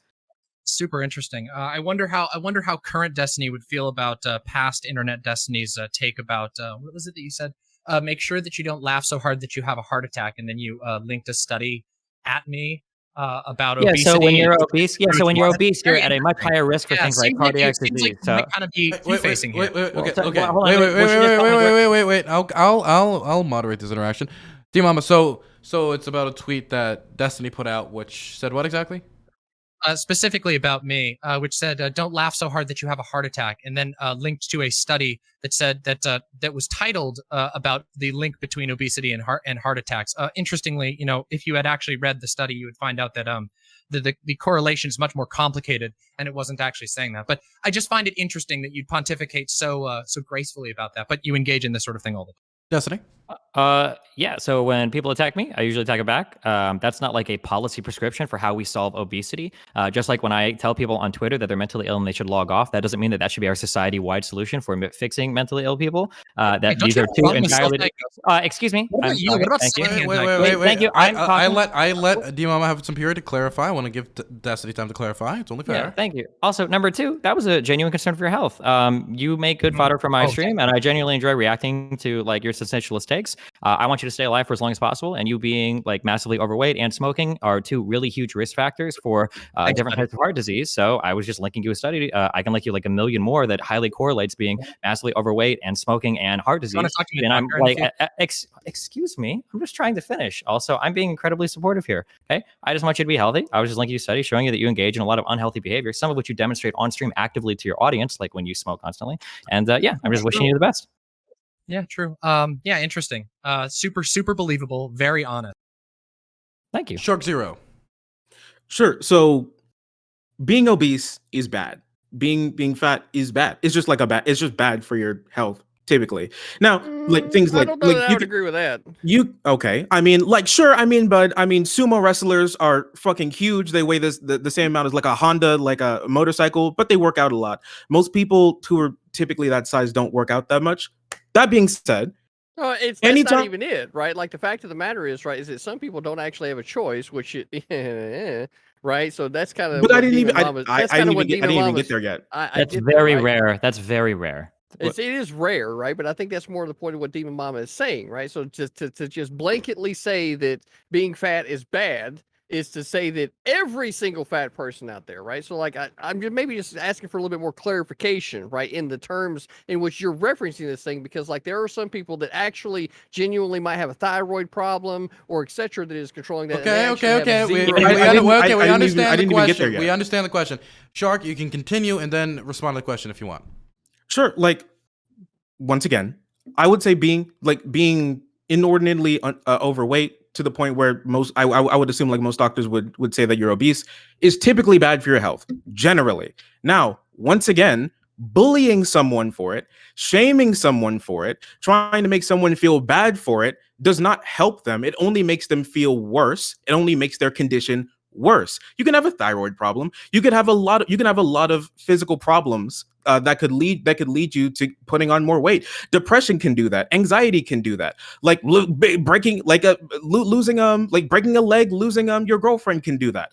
That doesn't mean you're a bad person. And I think a lot of people still like associate you being fat with you being like bad, like mentally like a bad person, like you're like untrustworthy. You can't like hold, you can't hold like good relationships, like lots of things come along with that. And we've moved in a good direction, but there's still a lot of problems that arise. Fat shaming just makes all of those problems worse. If you really want to help people who are overweight, you can talk to them specifically, and we can do a lot of things. Like, I mean, bike lanes, that's good. I'm not sure if sin taxes is necessarily something that works like too much, but I'd have to look in the research of that. But still, like, shaming someone for that is horrible. It makes them feel bad. It makes society worse. And I think like no matter really who you are, like making someone try to feel bad about that, even if you stick on like, hey bud, listen, look, I mean, like, here's a study. Like at the end, after you come out pretty guns blazing about it, it still perpetuates that sort of system that makes people that goes into fat shaming. So was that directed at Destiny or DemonMama? The end seems like it was directed at Destiny? Sure. Okay, so Destiny, then DemonMama. Okay, yeah. So just a couple quick things. Even if we say that it's like, well, it's not that they're fat for a bad reason, it's thyroid problems, that's still bad. You want to correct that. Just being overweight, period, even if you work out, even if you have a healthy diet, even if you do all those other things, being overweight, period, can be like a higher causal factor for things like having high blood sugar, for having like insulin resistance problems, for having like visceral fat between your organs and your stomach that causes problems. Like it can cause heart issues. Like just being overweight, period, even if all else is equal, being fat in and of itself is typically an unhealthy thing. That's true. And then even earlier for like the example of like sumo wrestlers. I'm glad you clarified unhealthy versus bad, because bad is subjective. Okay, I'm sorry. Unhealthy. I'll be more clear. I think that's actually helpful. You're right. Unhealthy, not bad, because people think they're bad people sometimes when they're fat, which isn't necessarily the case. Unhealthy. Also, like when we talk about like elite athletes, usually athletes that are elite oftentimes have a lot of health problems. When you reach the upper echelon of like that sort of athletic activity, you usually move into the realm of starting to engage in behaviors that are unhealthy. For instance, running is really good for you. It can have a lot of positive effects, but marathon runners will oftentimes have like negative effects depending on how much they run marathons. For example, sumo wrestlers were brought up earlier. Their lifespan, they live to be like 60 to 65 years old, which is like 20 years underneath the median of like the Japanese like male lifespan. It's insane. Dry nipples is a real thing for marathoners.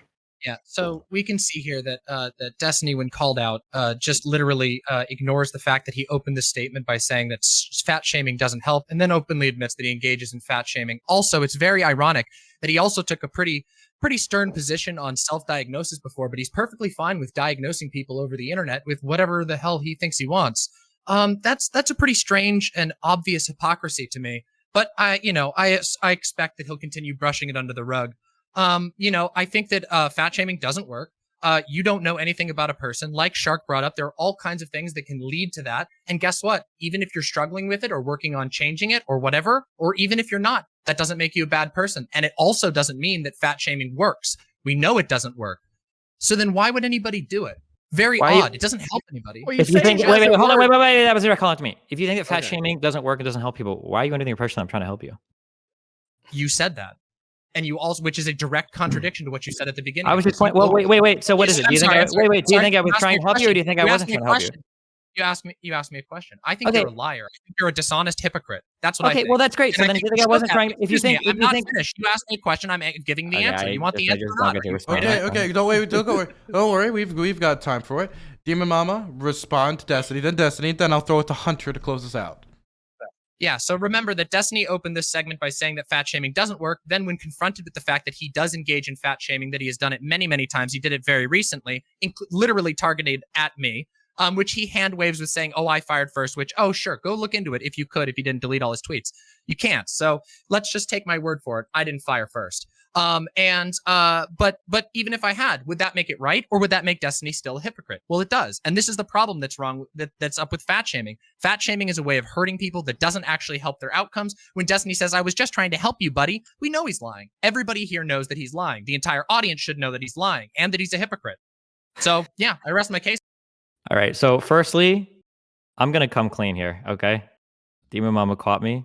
I was in fact just making fun of her on Twitter. Okay. Now I know it sounds like when I said earlier that I was actually genuinely concerned for her health, and that's why I linked her study and I called her fat on Twitter. But you know what?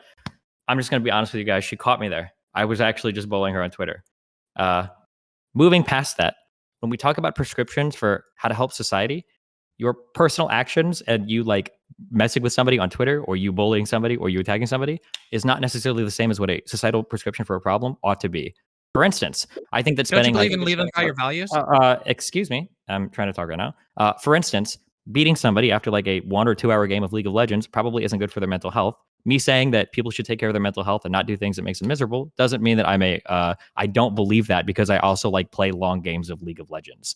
So yeah, when people do things like height shame me and stuff on Twitter to their audience or engage in other types of attacks against me, yeah, I'll probably attack back. But that doesn't mean that I think it is like the societally best way to like fix fat problems or fix obesity problems in this country. When I get on Twitter, my goal is not to fix fat or obese problems in the country. Usually my goal is to just give somebody a gentle ribbing. Number one. Number two, somebody earlier talked about like self-diagnosis isn't good, but now we can diagnose people as being fat or something. I don't understand what the point is in that distinction. The whole problem earlier was that self-diagnosing a mental illness is hard. Looking and seeing if somebody is fat is generally pretty easy. Interesting. Yeah, you know their BMI and everything. You know their relationship with their doctor. All this. I don't know. This feels I like think your relationship. I appreciate you coming to me. Wait, by the way, everybody. Okay, we're all friends here. I'll invite you all to a dinner party. Yes, you are. You're all friends. Everybody knows I'm not friends with that all of you behind closed doors are lovely. It's only because you I saw you all Hunter. give a big group hug before the show. I don't know what you're talking about. But I want to show it to Hunter to close this round out because, sadly, one of you have to go.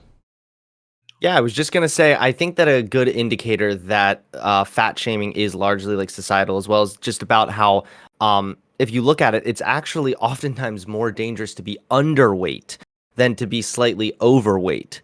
So being overweight is not always a direct correlation with negative health necessarily. Now, Destiny's absolutely correct that there's absolutely a higher correlation with multitude of health issues if you are dangerously overweight, but there are also plenty of issues when you're dangerously underweight. But the way that our society kind of operates right now is we very much glorify the underweight model, and we very much shame the people who might even just be slightly overweight. Like, there are some people that are just a little chunky that probably have no real health problems because of it, that are like shit on as like being like fat fucks or whatever. So I definitely think there's something to be said that there didn't about. happen with my Speedo pig, just to be clear. And I'm definitely carrying about an extra 30 pounds. So There was I a don't lot need more nightmares. I would like you to not. That was a lot of love given to Okay. the CTV Speedo pig. Okay, so now we're going to throw it out there that we are getting the votes tallied up. Can I see the votes? I love you all. It's been fun. Bye. Well, I guess we're not getting that right now. I have Bye, to read. Hunter. Why'd you say bye, Hunter? Ooh, you guys. Because I said I'll see you all later. I'm just I'm kidding around. The first vote from the celebrity guest judge for HunterAvallone. The second vote is for Shark Zero. No. The third vote. Let me just. Where's the eyeglass? I can't see it. It's so. A second. I just have to use. Get your monocle. Sure. Get your monocle. I can't see it. Oh, damn. You know what? It is Shark Week, so it sucks for you, man. But Shark Zero, you have to get out of here. That's all right. Take care, everyone. Thanks for having me. Appreciate you being here, Shark. Loved having you on. Thank you for the last minute replacement. I really appreciate it. No problem. Man. Have a good one. Yeah, that was solid. Wonderful. Dangling by a These thread are the here. final four. We've made it to the end. Now I gotta say, is this the collection of people I thought it was gonna be? No. We have one voice of reason here. Thank God for CTV. Thank Amen, you. brother. Amen. Now, gotta say that I'm proud of all of you for making it this far. I know you'll all make up after this and respect each other like good sportsmen. And DemonMama, this is the second one ever, and you might win the second one as well as the first one. Back to back. That is impressive. CTV, veteran of conservative hippy-dippy rumbles and shows, finally getting his time in the spotlight to possibly be made champion with the belt. HunterAvallone, newcomer to this, but rising star on left Twitch after falling star on right Twitch, eh? Then, of course, we have Steven, who gets me in trouble. On this show, I go by Destiny. Thank you. He gets me in trouble and doesn't send promos because he's not fun. Well, actually, it's because I disrespect the format. You disrespect. I got disrespected the format. You disrespected the format. I heard that said.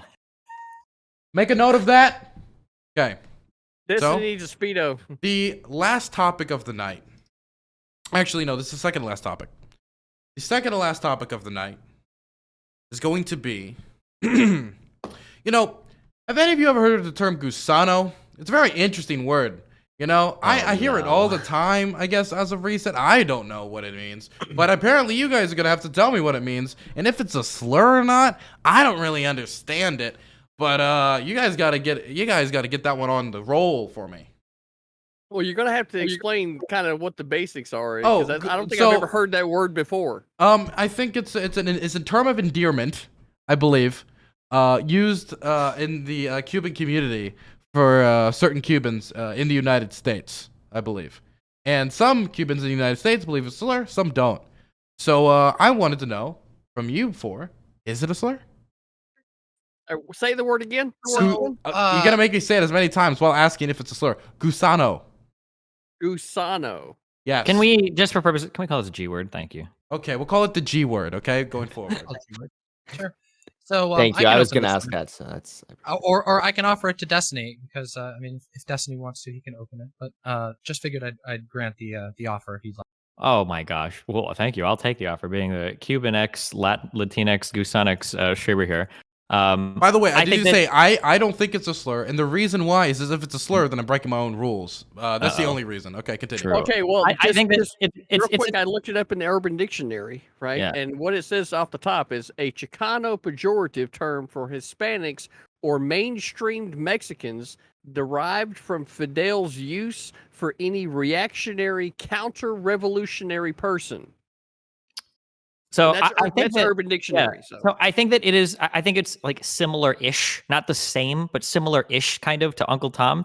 And like I would say that it is a slur. I don't necessarily. Well, obviously we all know my position. I don't necessarily think that all slurs are necessarily bad. There might be like an appropriate application to some. It might be that you have like some Cuban in like their 80s or 70s or whatever that were like some dramatically anti-Fidel Castro, like absolutely hated this guy or whatever, and like might be like against the.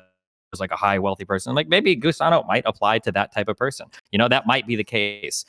When people start throwing around Gusano just because they happen to know your ethnic background, that gets like a little bit weird to me. And it starts to feel like you're just being racist. I know that Cuban isn't technically a race, but I mean, like conservatives said that too when they like hate Mexicans. They're like, well, it's not racist because it's not a race.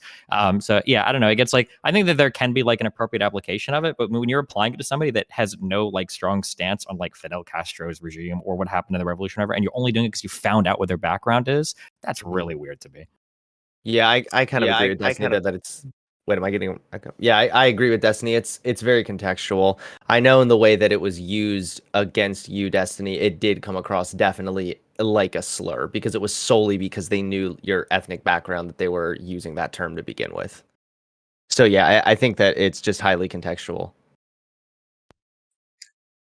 Yeah. So my opinion on this, well, it is for the record, it is a banned word in my chat. I think that it treads on a line that gets too close for comfort for me or a lot of people in my community with regard to how it's used. I think some people will claim that it's used to be like a reference to a political standing or an attitude. That's not really how I've seen it be used a lot. I think once again, I think it treads too close. I think there's some discussion that could be had as far as the root goes. But I think we can also acknowledge that this isn't quite the same thing as something like the N-word, which we can pretty much exclusively say this is a racial slur. And I just had a reason to say the N-word. What? Were you just looking for a reason to put that in people's minds? Because like we I had think, the I think correlation to CTV just Uncle heard Tom, N-word and right? got excited. So No. I mean, I just wonder where we went from Uncle Tom to the N-word, which is inherently a completely different meaning from the word that I just read on Urban Dictionary, right? So then, you bring this up, and then there's a much harsher, it's a much harsher fucking like reason for the word, right, than Gusano, right? So they're like, since I'm just finding out about this word, CTV, in fairness, you interrupted Demon Thought. Like you interrupted Demon Mama mid. She interrupted Destiny, right? So it's like complaining about the thing that you wait. CTV, you are probably the most intelligent person on this panel. So what I need you to do as the better person is just wait for Demon Mama to finish their point, and then we can pass it over to you. Okay? All right, I'm waiting. Sure. I'm not entirely sure what the point of that interruption was. The thing that I have a problem with, I think there is some there is some disingenuousness on this point on both sides. I think some people claim that they're not using it as like an ethnic or racial slur, when in reality the only information they really have, kind of like the fat phobia thing, the only information you have is whatever your immediate check is, and then you jump in on it and attack somebody for it. So I think it exists in an area where we can see that it hurts and bothers a lot of people, and probably should be careful about that. Especially, I'm white, so I want to be extra careful about that. I don't want to fucking like try and speak up on something that doesn't affect me directly. But I also think that like we should be careful about certain things. And I do have one question for Destiny. And this is just a clarifying question. But I think it was yesterday, you said on this very show that you were referring specifically to the G word a racial slur. Do you I don't know still if I like this right now? I'm sorry. Do you hold that position? The problem is, right, is it like clearly Dylan already made it clear that I was going to be speaking next, and now you're trying to shift it to Destiny, which I don't have really a problem with. I'm asking but I have a point to make that's on point before you start a whole other fucking diatribe of a question. You know what I'm saying? So like allow that's another bingo. I can answer like yes or no real quick. Yeah, I would say it's like a racial slur. That's how it's used. Yes. Okay. So that's fine then. I'm glad that we're consistent on that. And I tend to agree that it is sometimes used as an ethnic or a racial slur. But yeah, we should be careful about the things that we say to people, specifically when we're making strange attacks against their identity. I think it's just better to meet people on their arguments and the things that they actually say. Okay, so from here, right? Like it seems like the word. Because the other meanings, which I didn't say earlier, but I'll go ahead and say it now, is right-wing, sellout, conservative, neo-fascist, traitor, right? So, like, obviously, branding somebody as a traitor with a word is a bad thing from the start, but like to Destiny's point earlier when he compared it to Uncle Tom, that's the most relevant example for, I would say, for most Americans to be able to correlate in their mind kind of how this word is used inside of a culture that they don't, frankly, probably understand. Which is why, like, I always exercise extreme caution, and I know, make that face, I burped because I'm drinking beer. It's awesome. Right now, we know. Exercise extreme caution, right? You're not even old enough to. I don't even know why you're commenting, right? So are you drunk right now? You all right, bud? Not yet, right? But I'm definitely high. So that being said, I'm glad that we're all concerned about my health, right? When earlier Destiny was concerned with your health and you didn't want to hear that, right? So moving on from here, right? I'm self-diagnosing you with a know, mental it's illness, fucking buddy. amazing. I As mean, soon as you holy start, shit. right? CTV's got something to say for everyone in the fucking room. Eventually, I'll get to make my point without What are being you on? interrupted. What am I on? Are you I'm on fucking coke right now? high Most on likely Jesus. weed. Oh well. High on Jesus, right? That's what I am tonight, right? Damn. Now, Another now, letdown for God. All right. Oh, I know, right? So now, moving forward from here, right? This is where, like, I exercise extreme caution, especially when it comes to learning other cultures. Not to the point to where it controls my language, but it does control my behavior to the point to where I want to make sure that I'm conveying to that person that, like, one, I do not understand what your culture is like. Like, I'm not the fucking guy. I don't know everything. Explain to me. I take the role of student, for lack of a better word, right?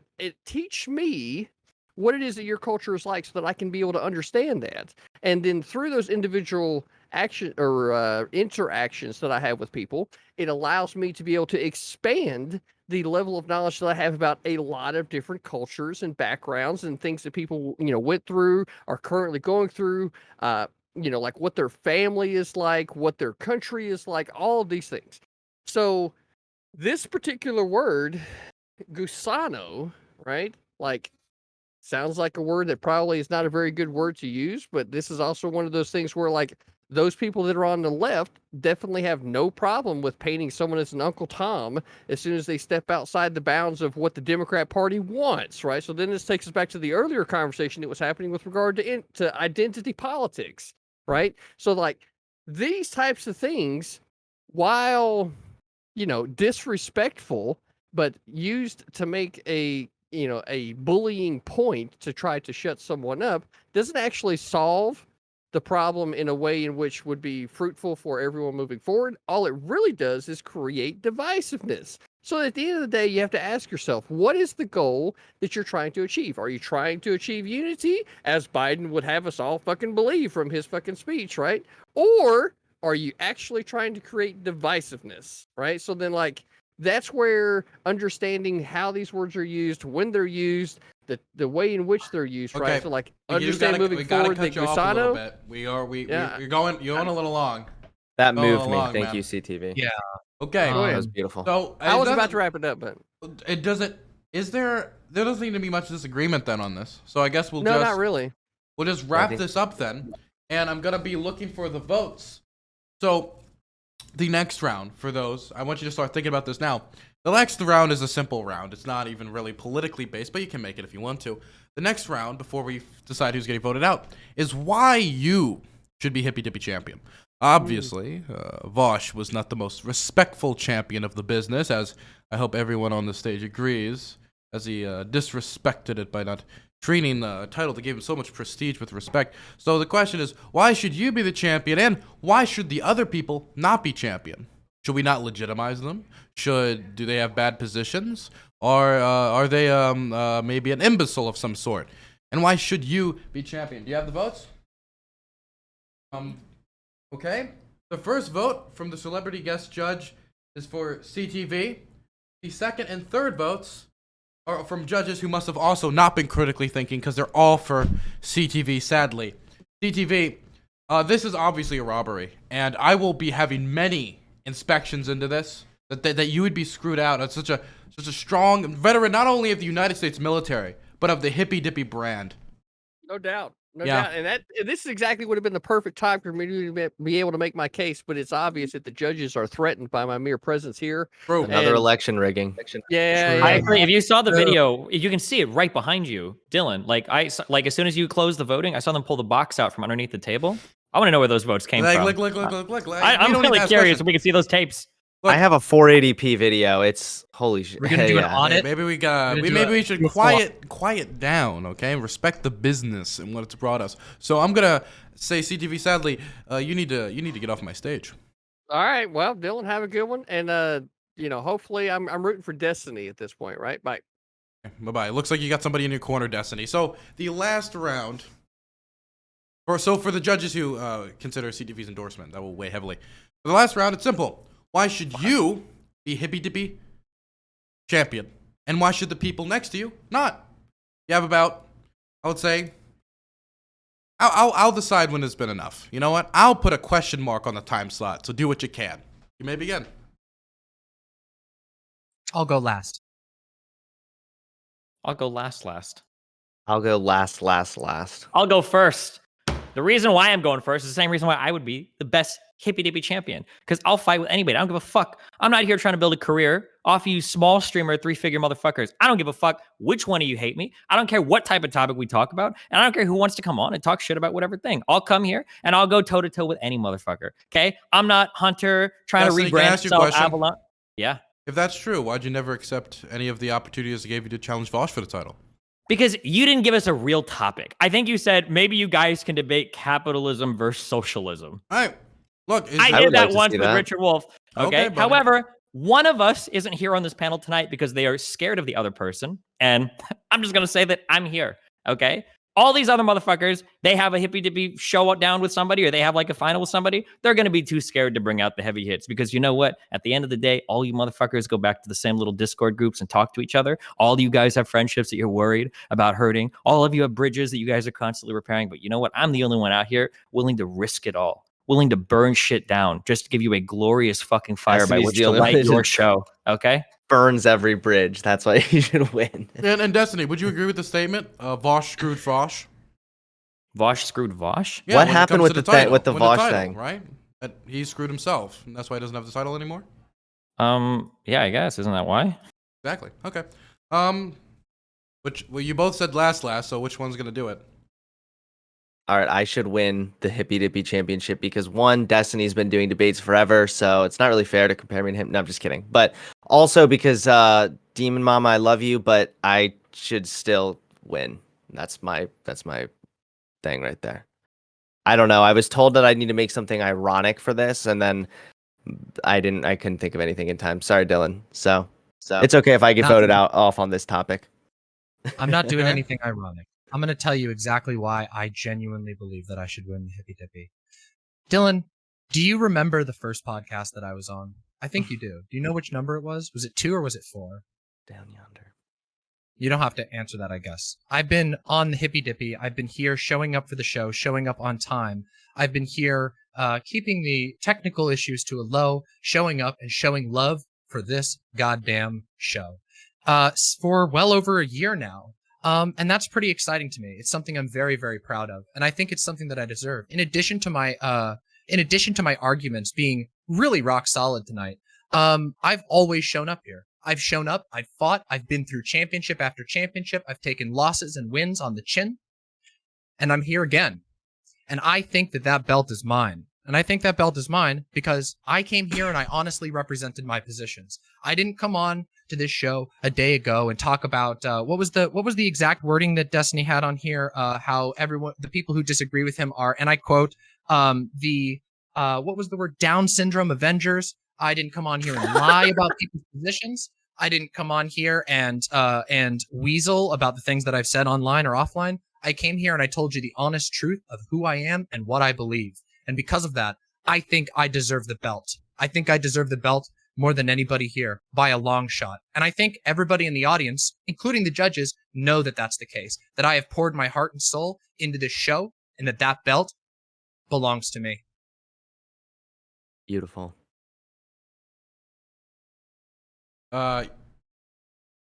Need the votes. So is there anything any of you want to say before the decision comes in? Yeah, I will say something. I didn't know we were attacking each other in our final statements, but yeah, I remember when Vosh was here and DemonMama had to have an argument with Vosh, and I remember how gentle that conversation was because she was so worried about saying anything mean or saying anything that would burn that connection. So I'll just say, it would be pretty sad if we had a situation. It would be bad if we had a situation again where you had like 2 finalists or whatever that were debating for some royale, but they were friends with each other, so they went like super, super, super soft on each other. That's what I'd say. Okay. Interesting. Is that a diss? I don't know what that's a reference to. Yeah, I don't know. I just did a video where I critiqued some of Hunter's takes in good faith. And also, DemonMama, I still want to call you out a little bit about what you said earlier because I had it written down about your anti-intellectualism. If you want to afterwards, we can talk. I would love to. I'm gonna have a little cooldown. You can pop on and we can debate about whatever you'd like. In addition, I don't know if in fact I know you know this, Destiny. Once again, another example of you playing dumb, not telling the truth, but you know that you watched the debate that me and Vosh had. In fact, I think I recall your words were something along the lines of, ooh, let's hope for this bridge burning, something along those lines. You know that I fight against Vosh. There's no niceness going on here. I am very honest about the things that I say. I present myself honestly. I am DemonMama, a political edutainer, and I want that motherfucking belt. I want that belt because I deserve it. You didn't even shoot a promo for this, Destiny. So what the fuck are you even talking about? I'm You sorry. know Hey, that- I didn't either. You are literally the central committee to like Vosh's Hassan. Okay, I'm sorry, but yeah, definitely, bro. Keep coping. You Hey, guys by the just- way, I think we should just, you know Okay, what? by the Gamer? way, the reason I why hope this I taking get wait, voted wait, out wait. just so we the can reason watch it's the taking debate. so long is we had another three-way tie. So you gotta give me a second. I'm not gonna be the one to make the decision. I'm making them make the decision. Okay, continue. Give us a real topic, Dylan. Yeah, I mean, I don't know. This is. I think honestly, this I is hope I just get voted off so that you guys can just go at it. I mean, how many promos have I shot for this? How serious have I taken the game? And you know what? I even Maybe a call little out too Dylan. seriously. Yeah, maybe a little too seriously, but I don't know. This is fun for me. This is something that I'm passionate about.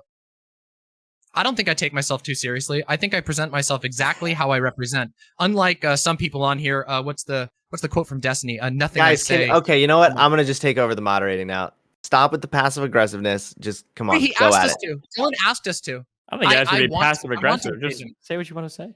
Please, can I'm we just saying let's just exactly have what I some want blood sports thrown? Some Well, we can't throw blood sports because then everybody will try to report me on every single platform again. Okay. because Oh, everything I sure. say is Oh, hey, there's apparently that conspiracy so again. offensive. Speaking of conspiracy, that might as well be your fucking CIA. Just had a person Anytime change a anything goes vote. wrong, oh, it must be the lefty. I mean, like when you guys are literally all read. Oh, sorry. Oh Okay, no! wait. Oh, the lefties are coming for me again. Are you? Just had a person change a vote. Oh man. Now, I want to make everyone aware that this tournament, you all entered it with a 6.25% chance of winning, just based off of the amount of people that were in it. So you all got tremendously far and beat the odds up to this point. Now, the original vote was that Danabo voted for HunterAvallone, Katarana voted for Destiny, and Is this now- vote to keep or kick? What are these votes who's for? the winner? Oh, okay. Now, it has changed. One of us has changed it, and he has changed it to Destiny, making Destiny the winner of the Hippy Dippy Championship this time around. Congratulations to Destiny. Congratulations to all the competitors for getting this far, and genuinely, congratulations to everyone for getting to the final three. Cool. Thanks, Dylan. It was an Wonderful. honor. I'm definitely not gonna go cry now. Wonderful. I wish I could say it was challenging, but honestly, this is probably one of the easiest Royale type shows I've ever been on. I mean, you know, I was expecting something a lot more intense. I'll be We honest. got Hunter over here, who's a nice. He's a nice guy, a nice chap, a nice lad. We've got DemonMama here, who's clearly outmatched. Maybe you're used to Vosh pulling his punches on you, so that's why you tried to step to the ring. But you know, maybe next time we'll see what happens. You know. You Well, seem to have a I problem. hope you didn't get like No. destroyed so hard on the show that you'd self-diagnose yourself with something else. But you know, I wish you Oh the best damn! of Hey, luck, you're okay? taking more shots at it. Damn, dude. Hey, You let's know, slow this down. I'm not having it happen on my program, okay? Look, just because you're the champion does not mean I endorse his statements. I just want to make that clear. I'll okay? moderate for you The guys. voting You was can out let of my my show. control, okay? Voting was out of my control. Now, I do want to say to everybody involved, HunterAvallone is the first time he's ever been involved in one of these types of programs, and he got very far, and I'm very proud of him. You can shout yourself Thank out. you, Dylan. Yes, you can check me out on my YouTube channel, HunterAvallone. Now, Thank for, you, Dylan. For DemonMama won the first one and got to the final three in the second one. That is an amazing achievement, and I want that recognized by people in chat. Like, that's really good. And for Destiny, I mean, you know, it took Vosh losing the championship, of course, for him to become champion. I mean, interesting. But he is champion, and he won. So, of course, that's an achievement. He still plays Can we hear what League, happened? so that's a problem. But, you know, at least he has this to help kind of buffer that out. Congratulations, Destiny. You send me your, like, the, whatever, like, a P.O. box, and we'll send the championship belt over to you. Congratulations. Awesome. I got the actual physical belt. It's gonna Yeah, be you in get my... an actual physical belt, and you get to keep it. Yes, forever. Okay, that's great. Thank you so much. Wonderful. Great. So, for Very everybody cool. at home, I want to say thank you. XanderHal deserved it. Vosh, worst champion, because he screwed the business and insulted the business. And you all have a blessed one. Oh, do we get to do shout outs at the end? Sure, do a shout out.